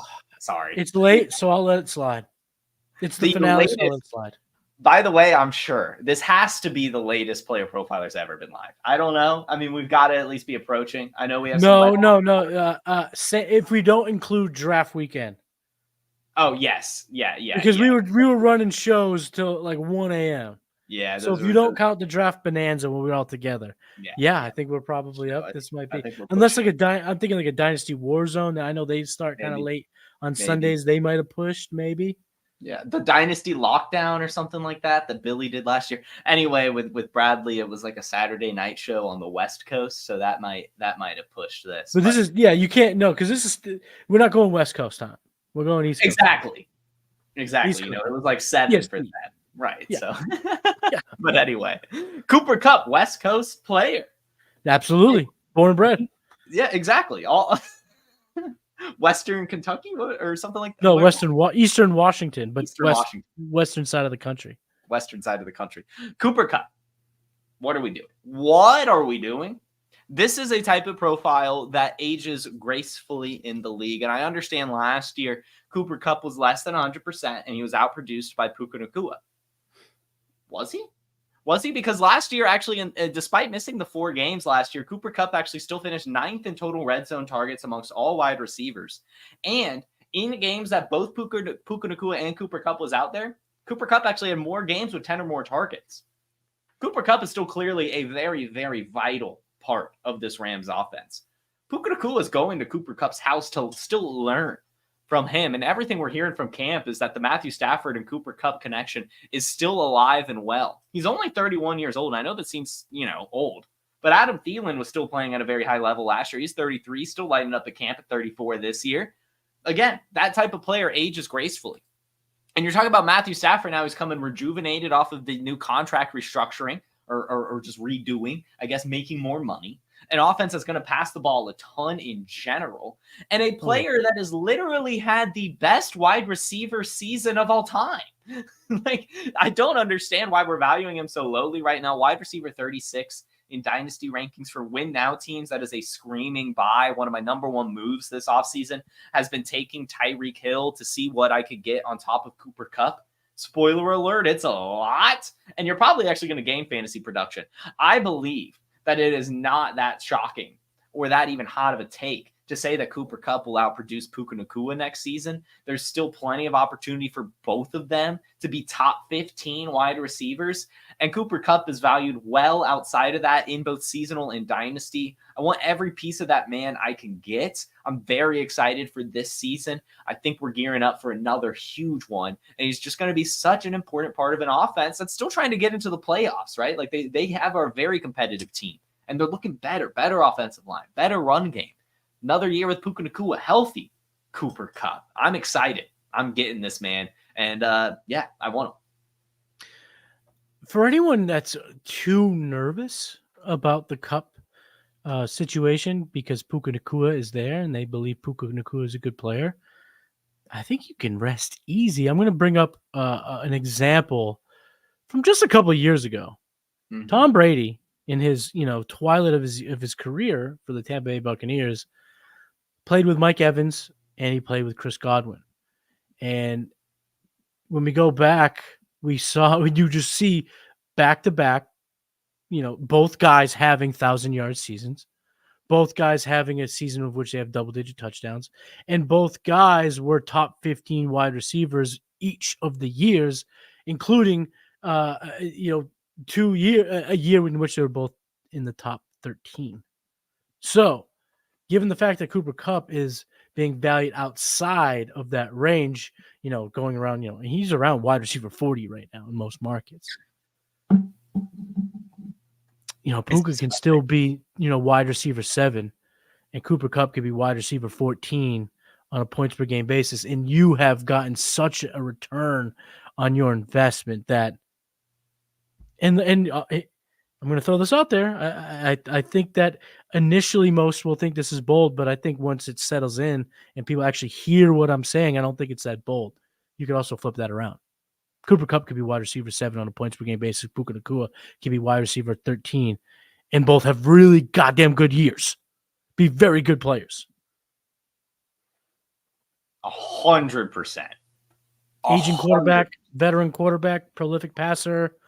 There's things that correlate. There are similarities there. There are things that you can kind of see in each of the situations that can really allow you to exhale and be okay with both Puka and Cooper Kupp. And in your super flex leagues, like you have in the Trade Gods League, having a Matthew Stafford, I think you could go full on double stack, triple stack, however you want to call it, and really kind of have a really successful season as long as people can stay healthy. That is the monkey wrench. That is the age-old question. Will they stay healthy? But at that price, you're not really all risk for Cooper Kupp. If he does get hurt, you're not totally screwed. You can kind of figure it out from there. My 9th buy of tonight, that's right, we're going 20 deep, so my 9th, 18th overall, is Brock Bowers. And much like your analysis on Marvin Harrison, that's kind of what I'm talking about here with Brock Bowers. Brock Bowers is a player that we have been hyping since he was a freshman in college. This is a player where a premier back-to-back champion caliber college football program decided to engineer their offense around this kid when he couldn't even vote. He couldn't get beer in Georgia, and it was his offense.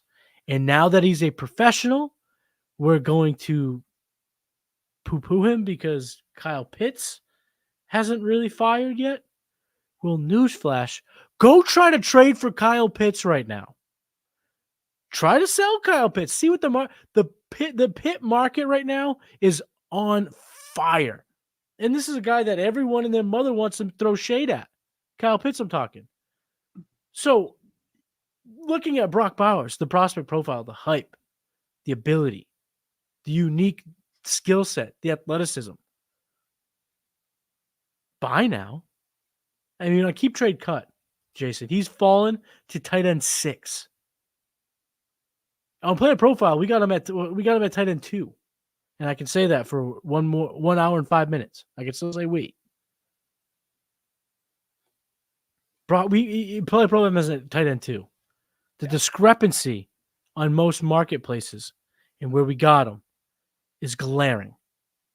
And I know it's going to be expensive, but the price is going to be up. Whether it's in the 95th percentile of what it is now, like Kyle Pitts, like again, try to trade for Kyle Pitts.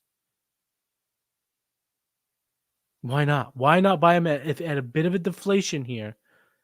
Because we do this all the time in fantasy, where we clamor over a player, whether it be a college coming into the pros or a backup being thrust into the starting position. We clamor over these guys, if they just got the looks, if they just got the ability, if they just got it. And then when we get there, we throw it away. It's Joker in The Dark Knight. He's just a dog chasing his tail. The car, I wouldn't know what to do if I caught it. That's what we are in the fantasy. Don't do that, Brock Bowers. Okay, we've been fucking hyping this kid for years, and right now there's a slight buy window. Seize it. And you know what? Given the tight end landscape and as robust as it feels right now, tight end insurance is dirt cheap. You like Brock Bowers, but you don't want to put yourself out there? Get Pat Fryermuth. Get Jake Ferguson. Hell, you could even get David Njoku. And then it takes the pressure off of Bowers in year 1, and you still got a guy that has a path to being the guy. Best comparable player on Player Profiler, Travis Kelce. Come on, guys. Don't get crazy. Brock Bowers is a buy. Yeah, it's been tough for me to want to buy him, mostly because there's another tight end that I am buying ahead of him just so much. But at this point, with the fade, that is going Brock Bowers' way. And like you laid out, the tight end market is pretty insulated. Like even if he has a down rookie season, he's not going to lose much value. You might as well just get in, because I do agree or at least I do think that rookie season is probably going to be a struggle with Devontae Adams still there, with less than great quarterback play. I love Gardner Minshew, but I understand that the ceiling isn't very much there. But because of that, Devontae Adams will probably be gone next year, and there'll probably be an upgraded quarterback next year as well via the draft. And that's when things can really start getting crazy for a player like Brock Bowers. And then you're talking about him being like the number one buy going into next year. So you want to go ahead and get ahead of it. You might you might have some rough waters in his rookie season, but after that, it's going to be electric. And even then, he's lighting it up at camp. It's looking like he's going to be a pretty big part, at least in the red zone. And that's really all we care about for tight ends anyway. So I like it. I like it at his current value. Easy Brock Bowers over Jatavian Sanders. Jack, don't be playing games. It's getting too late. Don't be playing games. I'm an old man. Don't be playing games this late. There was something I was going to say. There was something I wanted to bring up, and now I've lost my train of thought. Why am I doing this here at this moment? To fumble the bag, essentially. I just got tackled on the one. Anyway, if it comes to me, oh, wait. Never mind. It was someone supposed to reveal. I'm an idiot. It's getting late, like I said. But anyway, Jason, here we are, knocking on the door. Your 10th and final buy, not only of the show, but in Trade Gods history. And it can't be more fitting. It can't be more fitting. I had to save this buy for the last one because this is a player that I have just been all over with. Total buy his rookie season, all in. Second year, actually out on this player. It did not like him year 2. Was totally out. Year 3 burned me. I was in on this player last year too much. You have ridden the roller coaster. I have. You have been on that some bitch sometimes. I was right the first 2 years, wrong the third year. Hopefully I'm right again year 4. I'm buying Kyle Pitts. I just have to. I just have to buy Kyle Pitts because we talk about Brock Bowers. Kyle Pitts is a better prospect. Kyle Pitts is the best prospect tight end we've ever seen and perhaps we'll ever see.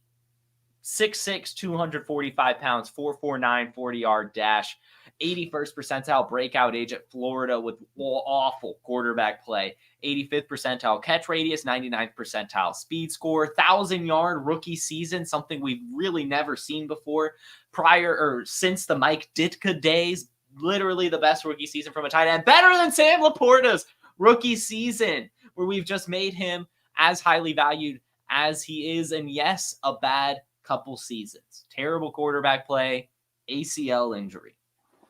Everything this year is lining up for Kyle Pitts to finally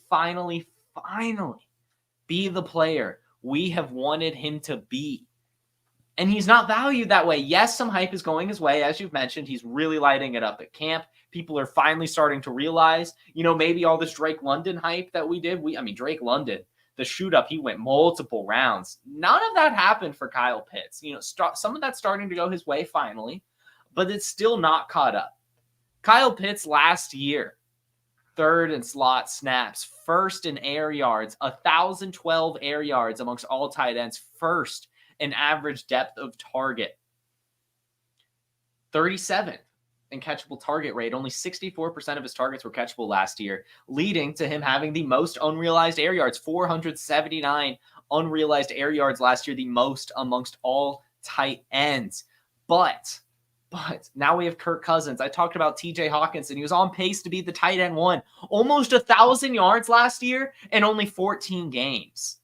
Okay. He's second most catches amongst tight ends in only 14 games. Okay. Kyle Pitts is ready to light the world on fire, not just amongst tight ends, but as an NFL player. Kyle Pitts, do not be surprised when he leads the Falcons in targets. Do not be surprised when he leads the Falcons in receiving yards, as Kyle Pitts is the alpha receiver in the Falcons room. Why? He's taller than Drake London.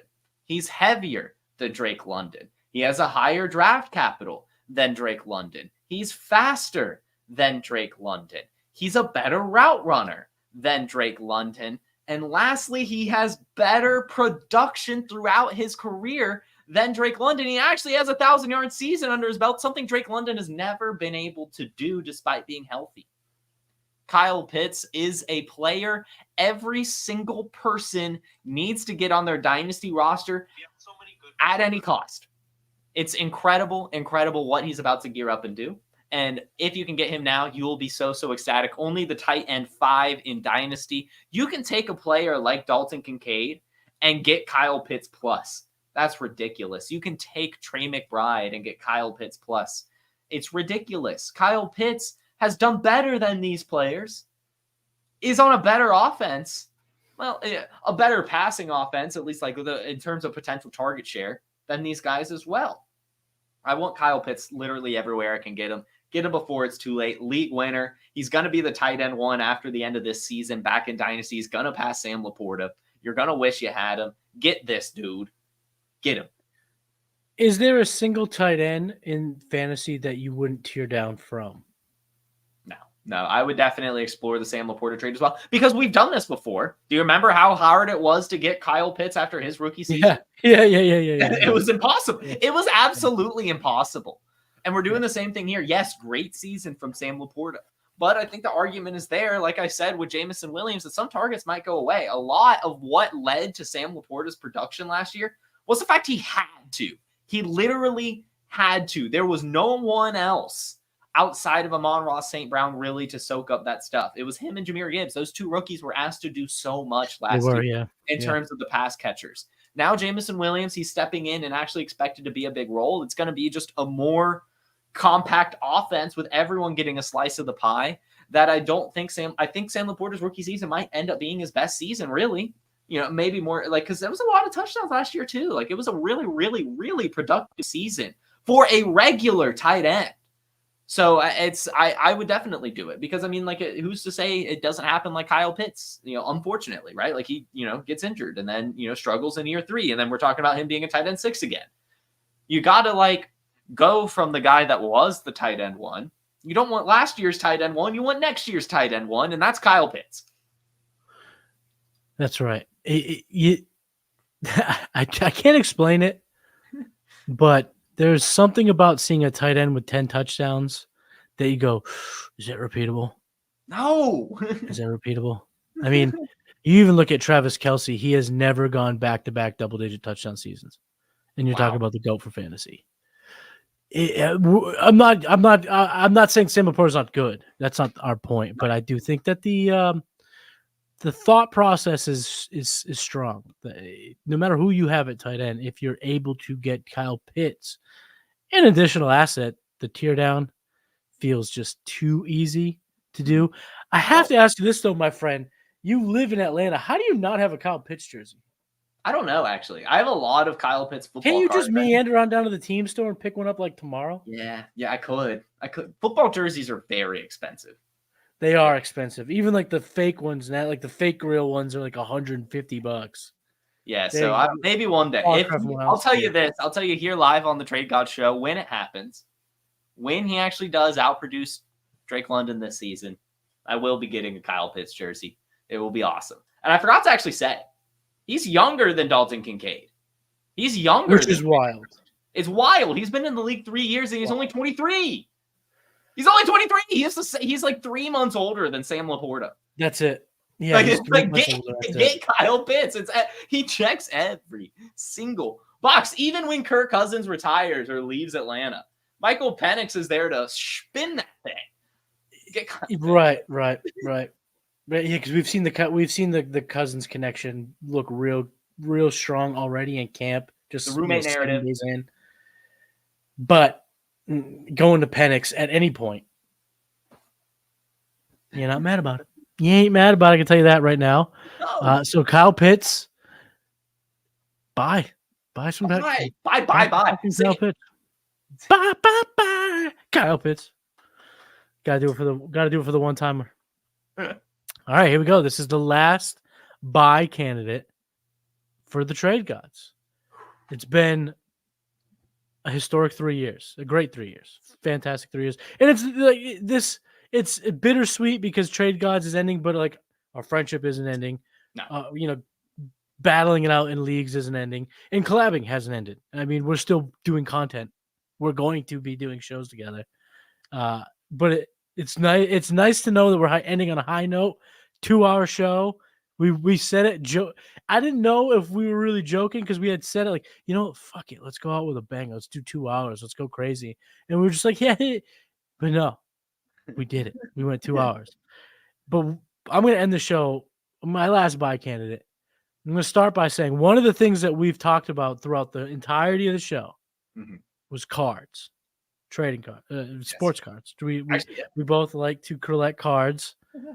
It's a lot of Justin Fields there. It's a lot of Justin Fields. I meant to bring this up when you're talking Justin Fields and just didn't. But yeah.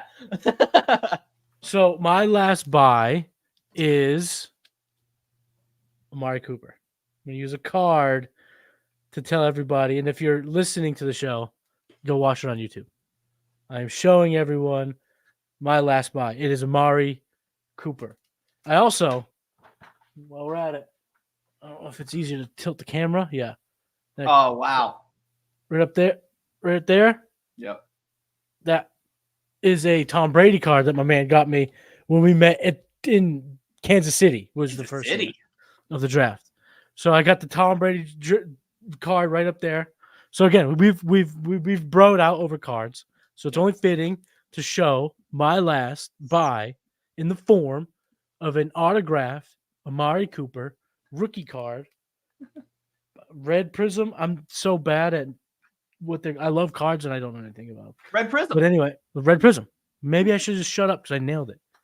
But the reason why I'm buying Amari Cooper is simple. And the theme of my buys tonight have been boring, but man, it is keep it simple, stupid, and dynasty. Don't get too cute. We've been looking at these names for months. And in just short time, we will see how it plays out. Right now, Amari Cooper on Keep Trade Cut is wide receiver 37. On Player Profiler, he's wide receiver 39.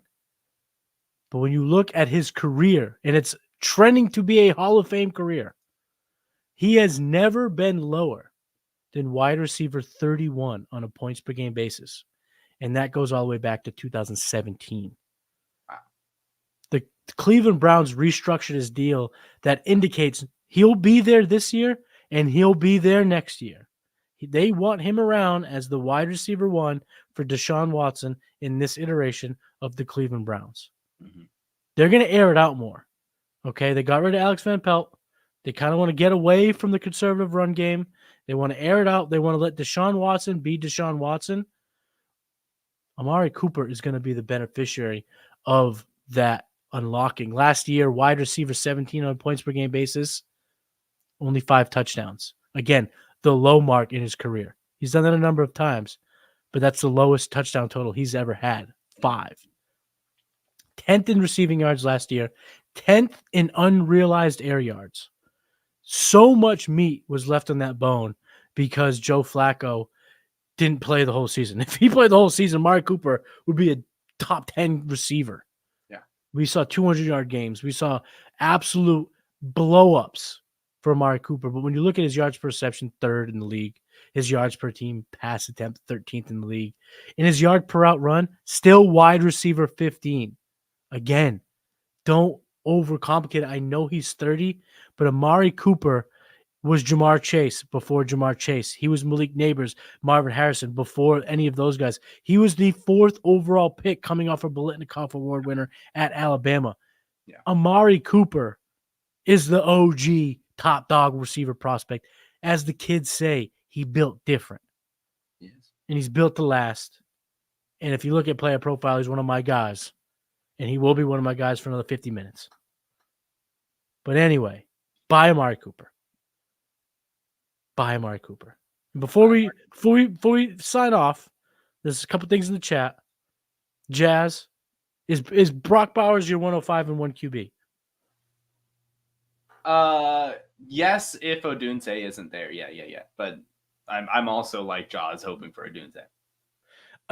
My answer is no. He's not the 105. He's the 104. He's the bona fide 104. It's the 3 receivers and Brock Bowers and 1 QB. In Superflex, it's a different beast, but in my opinion, the chalk 1 QB rookie draft should go as such.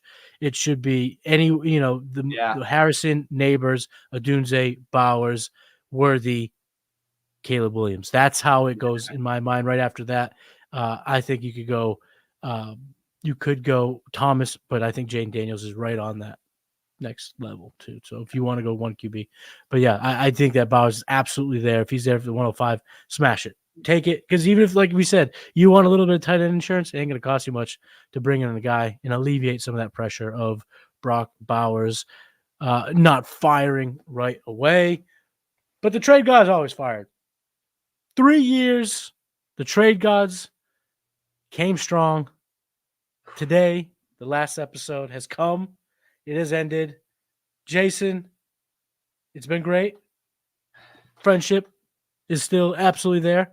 Next time I'm in Atlanta, if you're ever in the Northeast, it's the same as it always will be, and we'll collab and we'll do stuff. Maybe we'll do like a Trade Gods video reunion. I don't know. We don't have to act like everything is set in stone. But as of right now, this is the last episode of Trade Gods, and I just want to say it's been a great 3 years. But as always, let the people know, people rocking with us for 2 hours, where they can find you and what you're working on. I honestly, I don't even really want to send the people to my other stuff. I just want to thank you again for the friendship, for taking me under the wing. This is my first show in fantasy football, really, at least on any network. So just very thankful for you letting me do the show with you and everything. So yes. And I'm not sad about this show ending at all. It's a bittersweet day. It is. It is. We wanted to go out with a bang. We went out with a fucking bang. We did. 20 dynasty buys. Yes. And like I said, we can still give me a call once a week and we'll talk for an hour. We won't post it, but we can talk.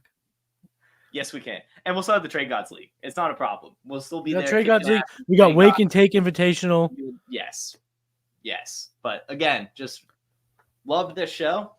Again, couldn't do it without you. So I wish you the best on your next steps. Guys, you can find me on Wake and Take, So that's it. But Trade Gods, literally such a real and an incredible show. Very thankful to have it in my life and to do it with you. And yeah, just bittersweet, but it's good. It's good. I will say this for anyone out there who might be listening that wants to start doing content, or even just like in life. One bit of advice is give everything a try. 100%. Go for it. Say 100%. Yes. When this came about, again, it was we weren't lifelong friends. We barely knew each other. No, it's just a Discord message. Hey, do you want to do Trade Gods? It was a Discord message. Want to do Trade Gods? Do you want to do a trade show? Yes. We pitched it to Matt. He gave us the name Trade Gods. He's like, I want something kind of brazen. I want something in your face. He picked it. We had the intro going. Remember Trade Court? Trade Court? Trade School? Trade School. I mean, trade, whatever. It was something. No, we did Trade School. We did like lessons, Trade God philosophy. Yep. We've did a ton of trade talk. Hours and hours and hours and hours. And it would never have happened. If either one of us was like, I don't know. I don't want to do it. I don't want to do it. No. But no, it's like, hey, you want to get into fantasy? Do a show with someone in Discord. And you never know. You could be years down the road, 3 years down the road, and have done countless episodes, buys, sells, discussions. I mean, guests. Shout out to all the guests that have been on Trade Gods. Live shows in Kansas City and Detroit. Yes. Yes. Live shows. That is something that I'm pretty proud of. We did keep the Trade Gods live both years. We did. As many people skipped, we were like, nah. No, Trade Gods is there. Trade Gods was always there. Even, we can say this now. We were maybe a little inebriated. Didn't matter. Did not matter. But Trade Gods, 3 years. I want to thank each and every one of you for tuning in. This was a blast. Jason, you're the man. I cannot wait to the next thing that we collab on. But yeah, Matty Kiwoom. If you want to find me, you can find me over at South Harmon FF, starting in about 45 minutes. It'll be official, like a referee with a whistle. But this has been a great 3 years. Player Profiler. Shout out to everyone here. I did all this on the game plan. So if you want to see some sappy sign off, go there. This is not that. This is a celebration of 3 years of hanging out with someone who's literally become a friend. You start this as the little boxes on a computer screen, and you meet a couple times and you're homies. And now your boy's getting married, and my boy's getting married. It's gonna be a big boy. He's gonna put on the marriage ring. He's gonna get him one of these. I know, dude. Our first stream in a bedroom, just in a bedroom. My bed right behind me. Now I have a whole room where I can. You have talk. like a studio, yes. That's crazy, dude. Camera upgrades, mic upgrades from the both of us. Studio upgrades. It's great for you. You're in a whole new place. Yes. Yeah. I think it was just 2 places. Was it 3? Yeah. No, it's 2 places. Just 2. Just it was two. Just 2. But it's been great. It has. And it's been a great 3 years. And from the bottom of my heart, thank you to each and every one of you. And Jason, thank you. It's been awesome. And for the last time, he's Jason Allwine. I'm Matty Kiwoom. We are the motherfucking trade gods. And we will see you sometime. Maybe. For sure. But maybe not as trade gods. Definitely on Wake and Take. Definitely on Gameplay. Definitely on other stuff. But we'll see you then. We'll see you when we see you. Peace. Hey, I want to thank you for being part of this broadcast. If you have any thoughts on it, leave a comment. If you enjoyed it, make sure you leave a like. And if you want to see more shows on the Player Profiler channel, subscribe to it. That's how we know you want more.